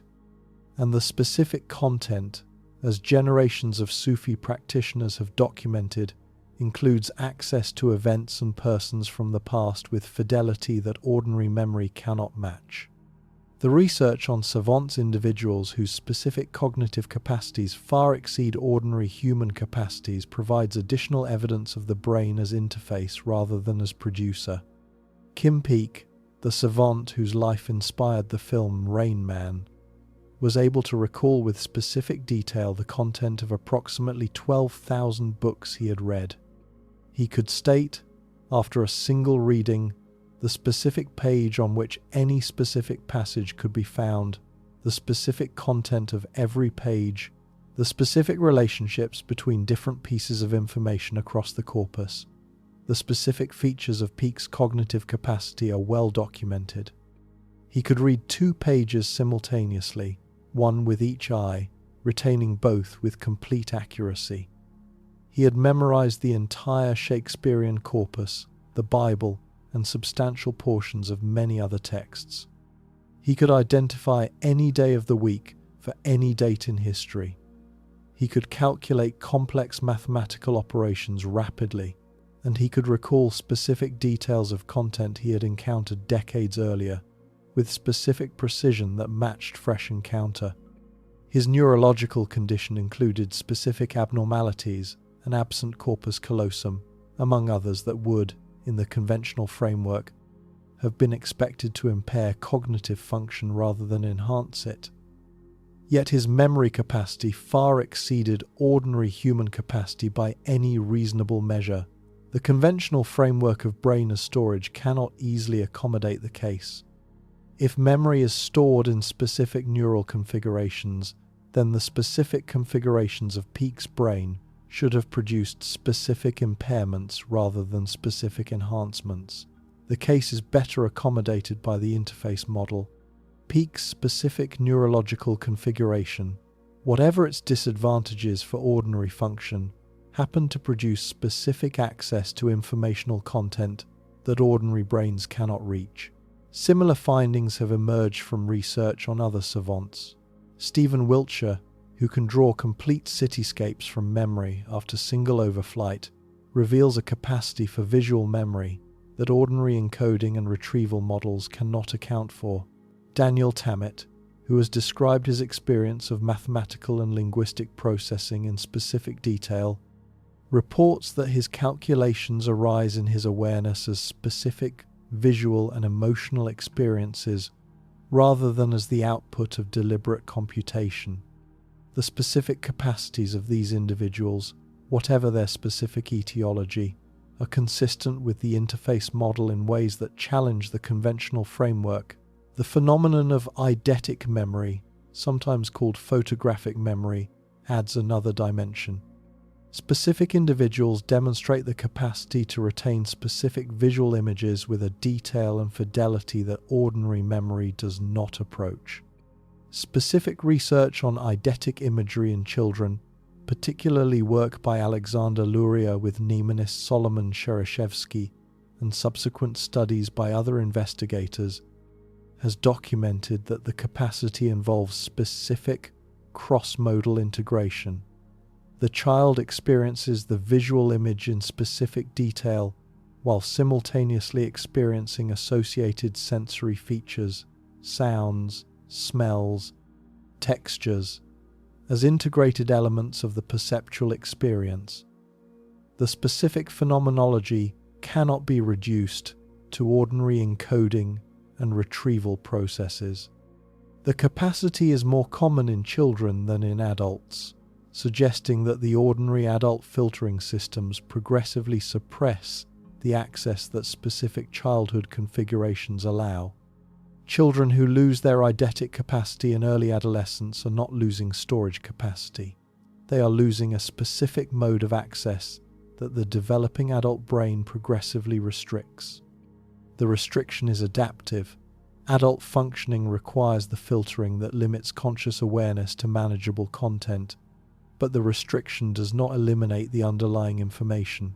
The information remains accessible under specific altered conditions, specific neurological configurations, and specific contemplative practices that temporarily suspend the filtering that adult development normally maintains. The Aboriginal Australian tradition provides a specific example of cultural preservation of access to the persistent past. Aboriginal elders have preserved, through songline traditions, specific geographical information about the Australian continent that has been transmitted across more than 40,000 years. Research by linguist Nicholas Evans and geographer Patrick Nunn has documented that specific Aboriginal narratives preserve accurate information about coastlines and geographical features that existed during the last ice age, features that were subsequently submerged when sea levels rose approximately 10,000 years ago. The narratives describe specific places, specific events at those places, and specific details of the pre-inundation coastline with accuracy that has been verified by contemporary bathymetric surveys. The information could not have been maintained through conventional memory across 400 generations of transmission. The specific details would have been lost through generational drift if the transmission had depended on ordinary retelling. The preservation of the specific content, verified against the geological reality, suggests that the ceremonial practices through which the information was sustained involved a specific access to the persistent past that conventional memory transmission does not provide. The integration of these various findings produces a specific picture of how the preserved past becomes accessible to present consciousness.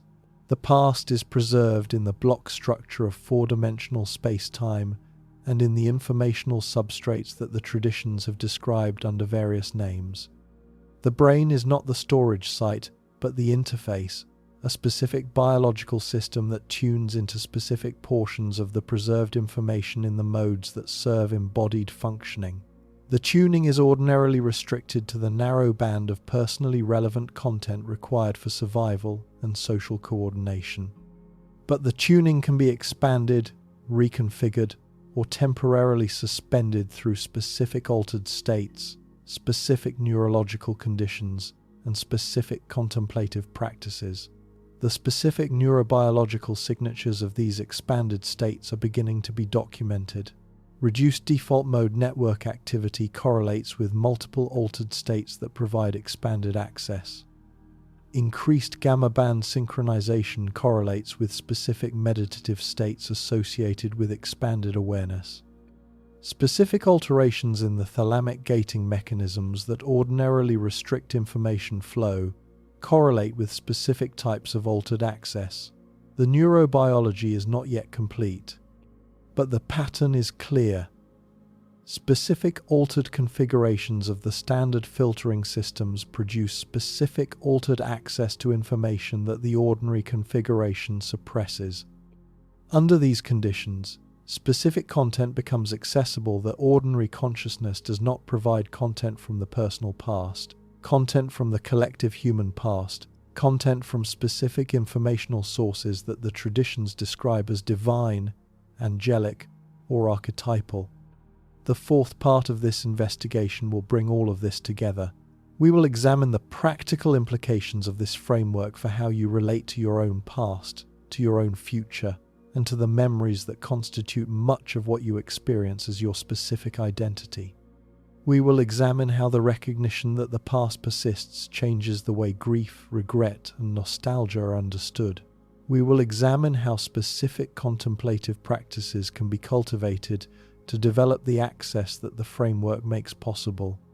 And we will examine the existential implications of the integration, what it means for the way you live to know that the past is not gone, that your ancestors are not destroyed, and that what you have loved, what you have lost, and what you have been are preserved in dimensions of reality that contemplative practice and physical theory alike are revealing to exist.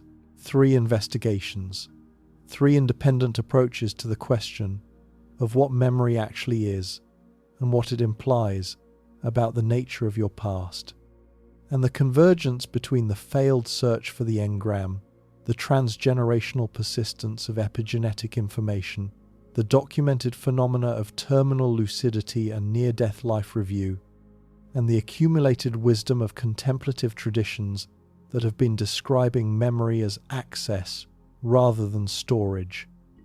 For thousands of years, the convergence produces a picture of your past that changes, fundamentally, what it means to remember, to grieve, to love someone who is gone, and to carry the weight of what you have been.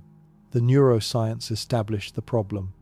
Karl Lashley's 30 years of searching for the engram produced the clearest possible demonstration that memories are not stored at specific neural locations in the way the classical framework had assumed. Karl Pribram's holographic brain theory, developed in collaboration with David Bohm, proposed that memory might be distributed rather than localized. Wilder Penfield's electrical stimulation studies showed that specific remembered experiences could emerge from specific cortical regions with vividness that ordinary memory does not approach. Elizabeth Loftus's reconstruction research demonstrated that memories are produced in the moment of retrieval rather than accessed as fixed records. Karim Nader's reconsolidation research showed that memories are actively destabilized and rebuilt every time they enter awareness. The cumulative picture is clear. Memory is not storage and retrieval. Memory is something else, something that the conventional framework has been unable to name, and that requires new frameworks to articulate. The physics provided a specific framework. Einstein's March 1955 letter to the Besso family expressed what the block universe interpretation of relativity implies. The past does not cease to exist. The 4-dimensional space-time manifold contains all moments simultaneously. What appears to temporal consciousness as a vanished past is, from the perspective of the manifold itself, a specific region of the space-time that persists with full reality. The information conservation principles of quantum mechanics extend this picture. Unitarity requires that information not be destroyed. The resolution of the black hole information paradox confirmed that even the most dramatic physical destruction does not eliminate the underlying informational content. The past is preserved, not by being hidden somewhere, but by being a specific region of the unified space-time structure whose reality does not depend on its distance from any specific observers present. The traditions provided the methodology and the experiential depth. The Christian doctrine of the eternal present, articulated by Boethius, developed by Aquinas, radicalized by Eckhart, describes a reality in which all times are simultaneously present in the divine awareness. The Buddhist alaya-vijñana is a storehouse consciousness in which all informational seeds persist. The Hindu Akashic field contains the complete record of all events. The Sufi imaginal realm preserves the specific forms of past events with their own ontological reality. The Aboriginal Dreamtime is an ongoing reality in which ancestral events continue to occur. Every tradition articulates, in its specific vocabulary, the same structural claim. The past is preserved, it does not cease to exist, and specific practices can cultivate direct access to what persists. Now, let us confront the objections. The first objection is the reductionist objection. The apparent phenomena of expanded memory access can be explained through conventional mechanisms. Reconsolidation and reconstruction explain the apparent fluidity of memory. Pattern completion from distributed neural networks explains how specific content emerges without specific storage locations. Statistical anomalies and selection bias explain the appearance of past life recollection and transgenerational effects. There is no need for block universes, implicate orders, or akashic fields. The conventional neuroscience, properly understood, can account for the phenomena without invoking the deeper metaphysical frameworks that the traditions describe.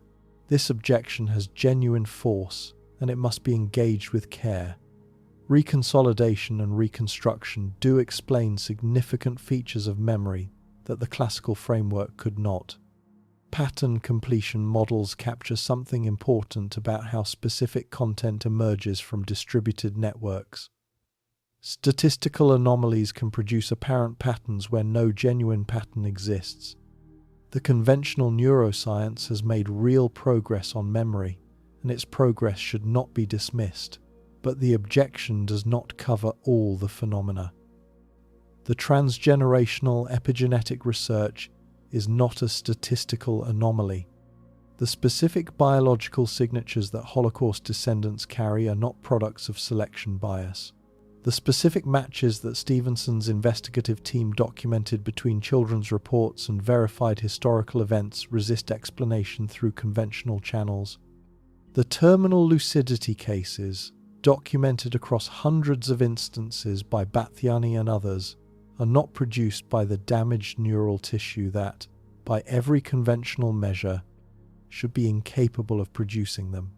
The preservation of Aboriginal geographical information across 40,000 years cannot be explained by ordinary generational transmission. The specific gap in the conventional framework deserves to be named precisely. The storage and retrieval theory of memory requires that information be physically preserved in specific neural configurations. When the configurations are damaged, the information should be lost. When the configurations are intact, the information should be accessible. Terminal lucidity violates both predictions. The damaged configurations produce accurate content that they should not be able to produce. Transgenerational epigenetic inheritance violates the framework's fundamental assumption that experiential content cannot be biologically transmitted without direct encoding.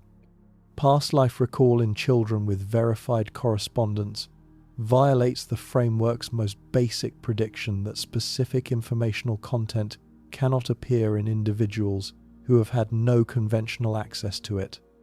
And the 40,000-year preservation of Aboriginal geographical knowledge through ceremonial transmission exceeds what any mechanism of cultural transmission can account for across the specific number of generational transitions involved. These are specific findings that the conventional framework has not accounted for, and the need for extended frameworks arises not from a failure of the conventional neuroscience, but but from specific phenomena that exceed what the conventional neuroscience has been able to explain. The second objection is the selection effect objection. The apparent persistence of memory content may reflect selection effects in what we remember. We remember the coincidences that happen to align with subsequent events and forget the ones that did not. We pay attention to the apparent past life memories that turned out to match historical records and ignore the far larger number of reports that did not. The apparent phenomena are artifacts of our selective attention rather than genuine features of reality. This objection applies with force to some of the evidence, but not to all of it. The transgenerational epigenetic research involves specific, measurable biological markers, not subjective reports vulnerable to selection bias. The documented terminal lucidity cases are specific clinical observations, not preferentially remembered coincidences. The Aboriginal geographical preservation is a specific finding verified against bathymetric surveys, not a selection among many possible interpretations. Where selection effects do play a role, as in some of the past life recall research and some of the NDE reports, the findings have been subject to rigorous investigation, precisely because investigators were aware of the potential for selection bias and designed their protocols to control for it. The selection effect objection is an important consideration, but not a sufficient refutation of the broader pattern of evidence. The third objection is the practical objection. Even if the past persists, the persistence has no practical implications for how to live. Your past is behind you. Your decisions now shape your future. The specific contemplative practices that might provide access to the persistent past are of interest only to specialists and do not affect the ordinary texture of ordinary life. The framework, whatever its theoretical merits, has no meaningful consequences for how to engage the specific challenges of specific existence. This objection underestimates substantially what the framework implies. The recognition that the past persists changes in ways that affect the practical texture of daily life, how you relate to grief, to regret, to nostalgia, to the ancestors whose lives have shaped your biology, and to the specific memories that constitute much of what you experience as your identity. These are not abstract philosophical considerations. They are specific orientations towards specific features of your experience, and the framework transforms each of them in specific ways that the conventional framework does not produce. Consider grief. The conventional framework of grief assumes that what has been lost is, in some fundamental sense, gone. The person who has died no longer exists. The experiences you shared with them are preserved only in your memories, which are fragile reconstructions vulnerable to distortion and eventual decay. The relationship that was is now only the relationship that was. What grief confronts is the permanent absence of what once was present. The persistence framework transforms this understanding. The person who has died persists in their specific reality, in the region of the space-time manifold where they lived. The experiences you shared with them persist in the same region. The relationship was real, continues to be real at its specific location in the preserved past, and is not diminished in its reality by the fact that it occupies a different region of the manifold than the region you currently inhabit. Grief remains grief. The specific absence of the specific person from your specific present is real, and the pain of that absence is not diminished by any metaphysical framework. But the absence is not annihilation. What was is still what was, not what has ceased to be. The recognition changes what grief is. It does not eliminate the pain of absence. The specific absence of the specific person from your specific present is a real feature of your experience, and the pain of that absence deserves to be honored rather than dissolved.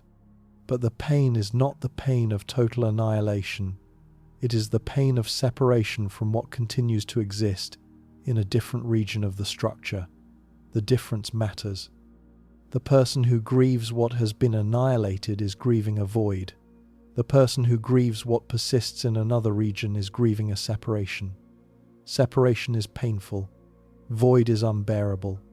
The framework moves the grieving person from the unbearable to the painful, which is itself a transformation of substantial practical significance, and the practices through which the preserved past can be directly encountered, the contemplative disciplines the traditions have refined, the specific altered states that can make the access available, transform grief from the relation to an annihilated past into the relation to a persistent reality that can, through specific practices, be contacted anew.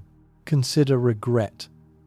The conventional framework of regret assumes that past actions are irrevocable, that the consequences of past decisions are fixed, and that the specific wrongs you have done are now beyond the possibility of any engagement other than the psychological work of self-forgiveness. The persistence framework transforms this as well. The past decisions are real. They continue to exist at their locations in the space-time structure. The consequences that flowed from them are real. But the specific reality of the past is not a static record that merely needs to be accepted. It is a region of the space-time structure that continues to be connected through the specific informational channels that the interface model describes to the present in which you now exist. The repentance you offer now, the reparation you make, the specific intentional engagement with what you did, is not merely psychological therapy for your present self. This is not merely psychological self-therapy disguised in metaphysical vocabulary. It is a specific claim about what engagement with the past does. The past event occurred. It cannot be made not to have occurred. But the specific character that the event continues to have, the ongoing reality of the event as it persists in the block structure, can be modified by the specific engagement the present offers to it. Apology to someone you wronged, even after that person has died, is not gesture directed at a vanished recipient. It is specific engagement with a specific persistent reality, and the engagement affects what the wrong, considered across the full extent of its persistence, now specifically is. The victim who is engaged rather than ignored, whose specific reality is honored rather than left in the silence of unacknowledged injury, exists in a different relationship to what was done than if the engagement had not occurred. It is, in the framework the investigations have developed, a specific engagement with the persistent past, a modification of the ongoing reality of the past event that the present engagement participates in. The theological tradition, in its specific formulations of the doctrine of reconciliation, anticipates this. Christian theology distinguishes between the sin that has been committed and the forgiveness that is offered. The forgiveness does not make the sin unhappen, but the forgiveness enters into specific relation with the sin that transforms its ongoing reality. The sin, forgiven, is not the sin, unforgiven. The relation between the sinner and the sinned against, between the sinner and God, is transformed by the specific engagement that forgiveness represents. The past event has a new specific character that the forgiveness has given it, even though the event itself occurred at its specific moment and cannot be returned to that moment and undone. The theological framework captures something that the persistence framework, in its secular articulation, also captures. The past is real, it persists, and the present engagement with it participates in the ongoing specific character that the past continues to have. Consider nostalgia. The conventional framework treats nostalgia as a bittersweet relation to something that is irretrievably gone. The persistence framework treats it as awareness of access to something that persists. The specific places you visited as a child continue to exist in their specific childhood reality. The specific people you loved continue to exist in their specific past reality. The nostalgic feeling is not a failed attempt to regain what has vanished. It is a specific awareness of the persistence of what remains, from the perspective of your present location in the space-time manifold. The appropriate engagement with nostalgia is not the suppression of the feeling or the surrender to melancholy, but the cultivation of practices that can transform the vague feeling into direct access.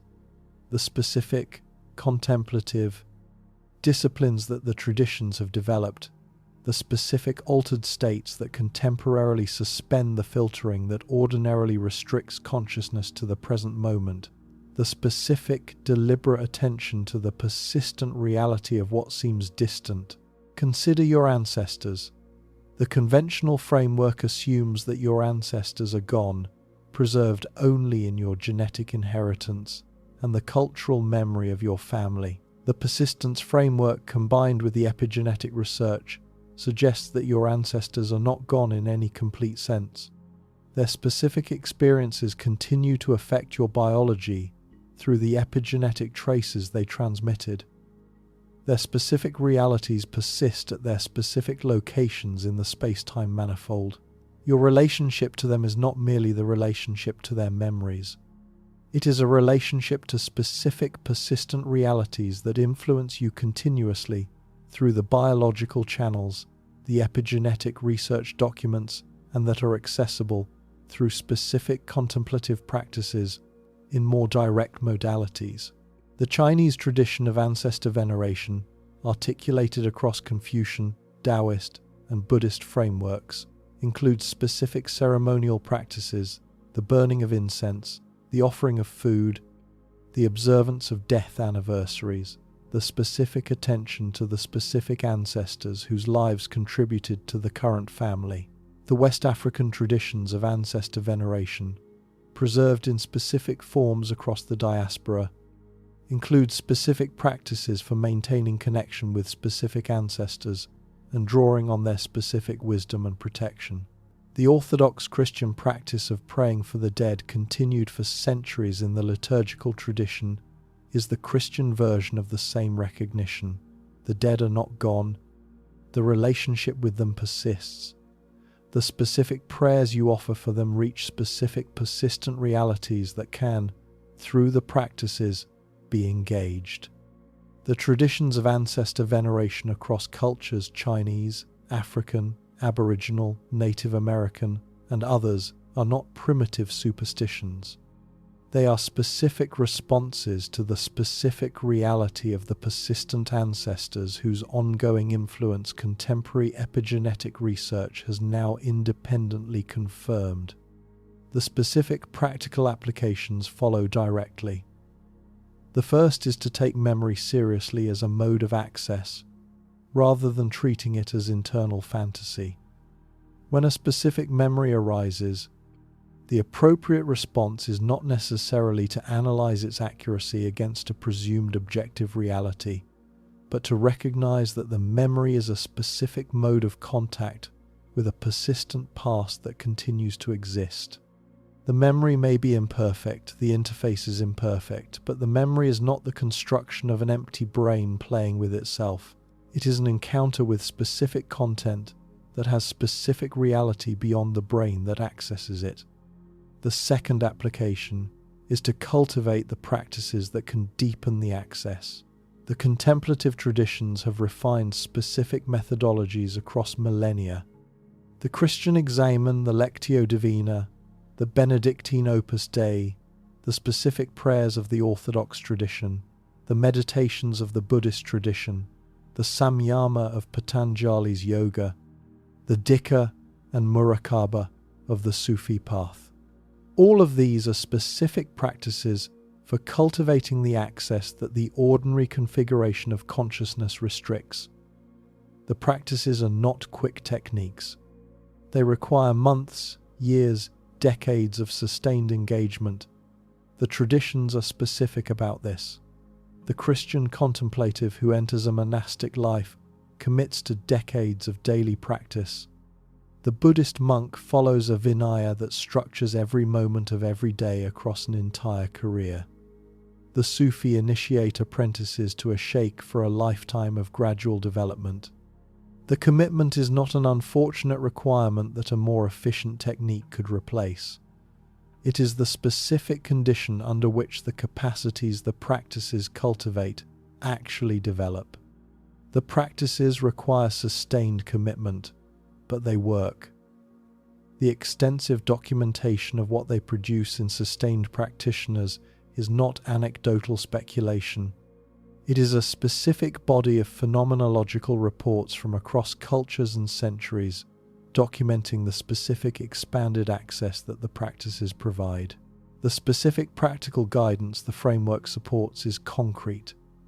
Begin with sustained attention to a specific memory that matters to you. Not the passive replay that ordinary recollection produces, but sustained attention, the kind of attention that specific contemplative practices cultivate. Let the memory become present. Let the specific details emerge. Let the specific felt quality of the experience return, not as something imagined, but as something encountered. If the memory is of someone you loved, let the love that was present then become present now, not as nostalgia for what is gone, but as contact with what persists. If the memory is of a place, let the specific reality of that place become present, the specific quality of light, the specific character of air, the specific sense of being there. The exercise is not imagination in the fabricating sense. It is specific access, through the practiced attention, to specific content that continues to exist.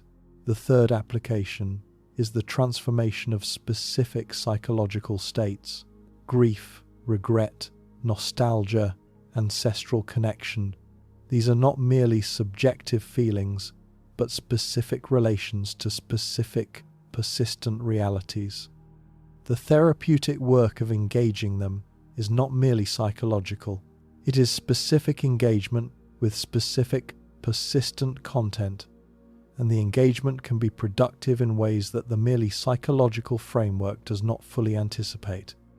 The grief that is not dissolved but transformed through contemplative engagement with the persistent reality of the lost one is specific engagement, not mere consolation. The regret that is not merely accepted but transformed through specific repentant engagement with the persistent past action is specific engagement, producing specific effects on the ongoing reality of the past event. The ancestral connection that is cultivated through specific practices is specific engagement with specific realities, with specific effects on the present through the specific channels that the persistence framework identifies. Now, let us trace the connections. The observer effect. Investigations are foundational. The first law of existence, that observation creates reality, implies that the present observation of the past participates in the ongoing actualization of what the past is. The past is not merely accessed. The past is also, in some sense, co-actualized by the present observation that reaches it. The specific engagement with the past, through memory or through contemplative practice, is a specific participation in the ongoing character that the past event continues to have. The identity investigation revealed that you are not your thoughts, but the awareness in which thoughts appear. The memory investigation extends this. You are not your memories either, but the awareness in which memories appear. The memories are specific content accessed by the awareness. The awareness is the underlying reality that accesses them, and the awareness persists across the changes of memory content, across the formations of new memories, the loss of others, the reconstructions of what has been previously remembered. The deep self, in the framework the identity investigation established, is the awareness, and the awareness has specific relations to the persistent past that ordinary consciousness does not fully recognize. The intuition investigation revealed that information can reach consciousness through channels that the conventional sensory framework does not account for. The memory investigation confirms memory access is one specific mode of the broader, non-local information access that the intuition investigation documented. What we call memory and what we call intuition may be the same cognitive capacity operating on different portions of the persistent informational substrate memory, accessing specific content from the personal past. Intuition, accessing specific content from other regions of the informational whole. The Boltzmann brain investigation considered the possibility that your entire experience past is a fluctuation without a genuine causal history. The memory investigation clarifies what this possibility means. If the past persists in the block universe, then even a Boltzmann brain's apparent memories are specific access to specific content that, in the case of a genuine Boltzmann brain, did not occur within the specific space-time region from which the brain fluctuated. But the content is not nothing. It is specific informational content from somewhere in the informational substrate. The Boltzmann brain's memories are fake in the sense that they do not correspond to a biological history of the specific brain that fluctuated. They are not fake in the sense that they correspond to nothing at all. They are specific access to specific content, with the specificity that the access model requires, even if the provenance of the content is different from what ordinary memory assumes. The creativity investigation revealed that genuine creative insights arrive from beyond the individual mind. The memory investigation adds, the insights of creative reception and the specific content of access memory may be specific portions of the same underlying substrate, the informational reality in which all specific content is preserved and from which specific access draws specific content under specific conditions.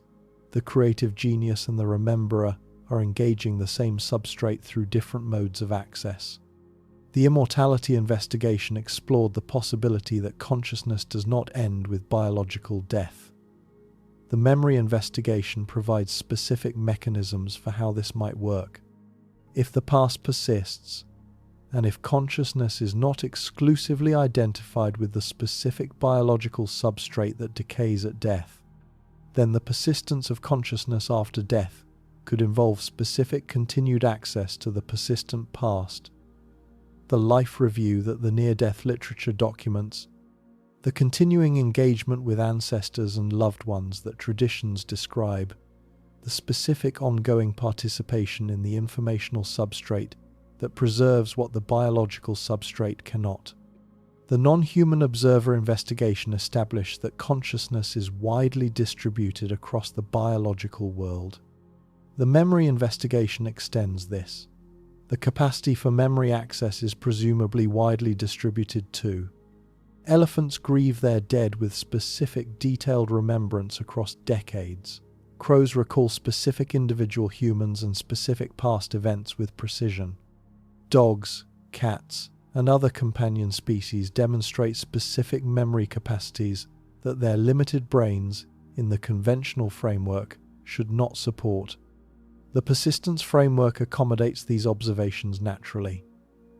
The non-human organisms access specific content from the persistent past through their specific interface configurations, just as humans do.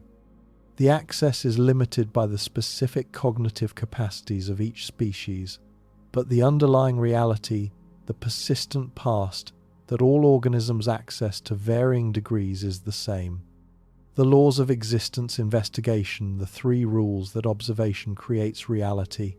Nothing is separate, and information cannot be destroyed, provides the theoretical foundation that the memory investigation builds upon. The first law implies that memory is specific observation of specific content. The second law implies that the memory content is not separable from the observer who accesses it. The third law, information conservation, is the specific physical principle that the persistence of the past requires. These are not loose parallels. They are specific structural correspondences. The three laws articulate the physical framework. The memory investigation applies the framework to the specific question of how the personal past becomes accessible to present consciousness. The coherence of the pattern across investigations is not the product of stretched connections. It is the natural coherence of a unified picture whose specific implications across different domains of phenomena naturally align because the underlying reality is one. The memory investigation is a specific application of the laws of existence to the specific phenomenon of remembering. Every thread connects, every investigation contributes to the picture, and the practical consequences are profound. You are not surrounded by a vanished past. You are inhabiting a location within a persistent structure whose full reality exceeds the specific present you currently occupy. What you have loved is not gone. What you have lost is not annihilated. What you have been is not cancelled. These continue to exist at their specific locations in the structure, accessible through the specific biological interface that your brain provides, and through the specific practices that can extend the access beyond the narrow band that ordinary consciousness permits. The implications for how to live are immediate. Grieve, but grieve with awareness that what is grieved is not destroyed. Regret what warrants regret, but engage the past with the recognition that the past is not static, but remains in specific ongoing relationship with the specific engagement you offer now. Cultivate connection with your ancestors through the practices that enable it, knowing that the connection is not imaginary but specific engagement with specific persistent realities. Approach memory with the attitude appropriate to contact, rather than with the attitude appropriate to internal fantasy. And, where the traditions have developed specific practices, consider cultivating those practices with the sustained commitment their effectiveness requires. Consider, for a moment, the specific weight of what the framework proposes. It proposes that nothing you have ever loved has been annihilated.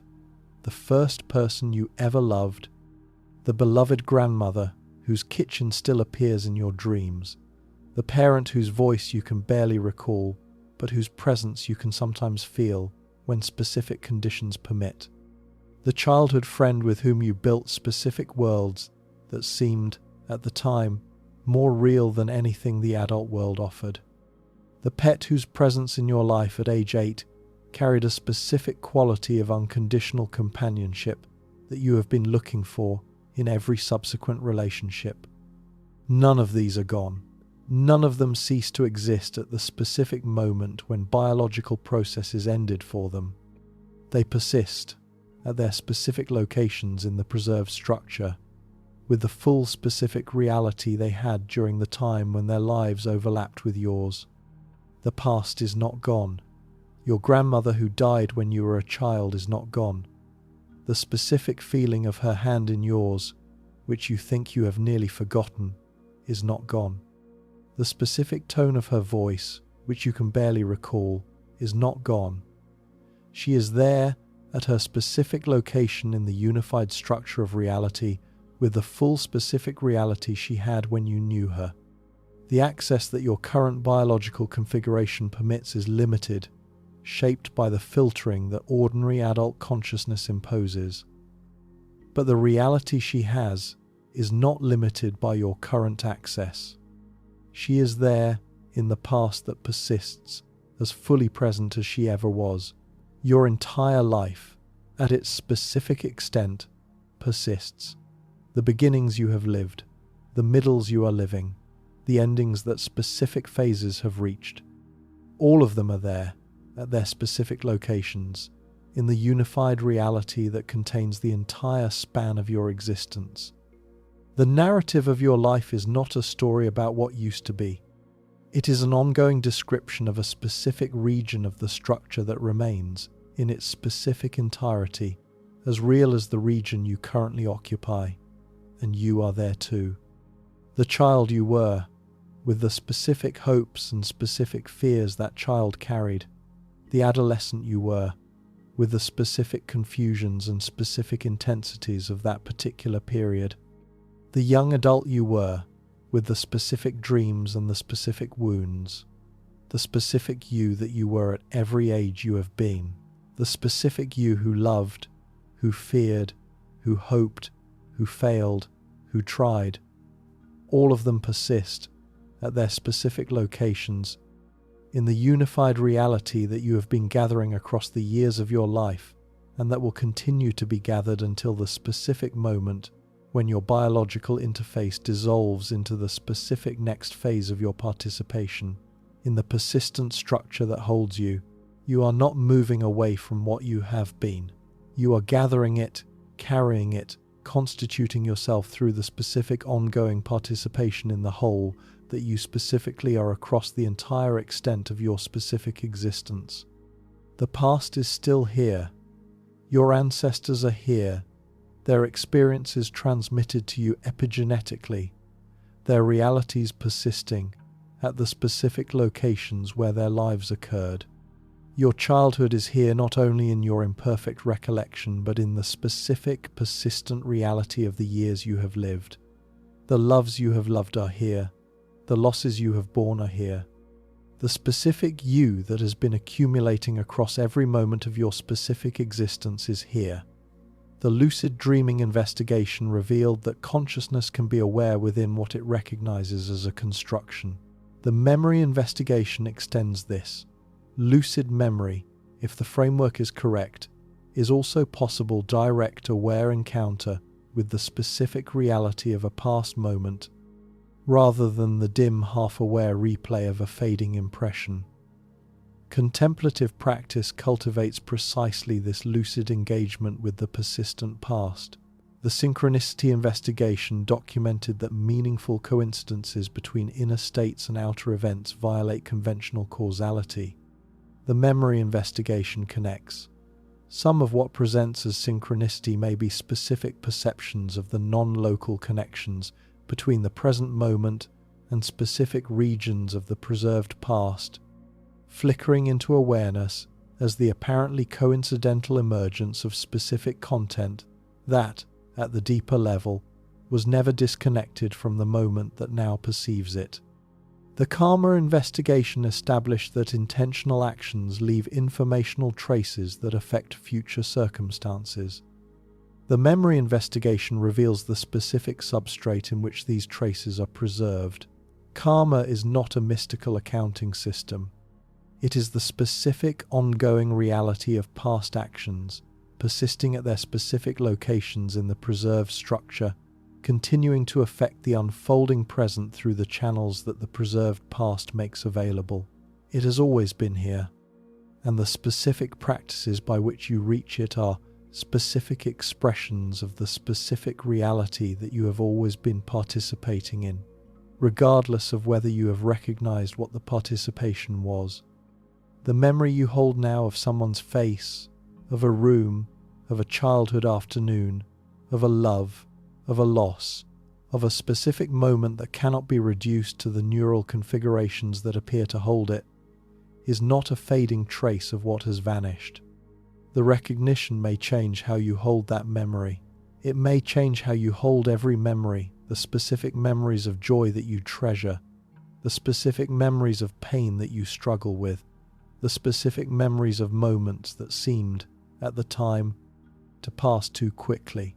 Each memory is not a fading impression on a deteriorating neural substrate. Each memory is a window. It is a window.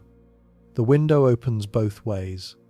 What you see through it is real, and what is looking back through it has been looking, in some specific sense, ever since the specific moment that the memory holds.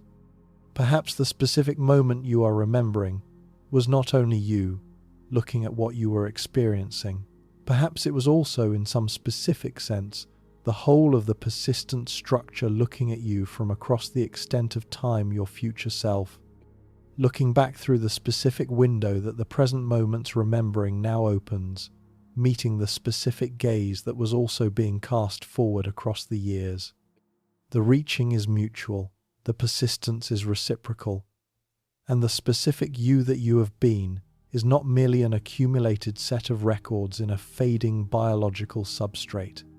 It is the specific participation in the unified reality that contains every moment you have lived and every moment you will live, with the full specific reality that each moment possesses, preserved in the structure that no decay can eliminate. The past is still here, and through the window, what has never ceased to be is looking back.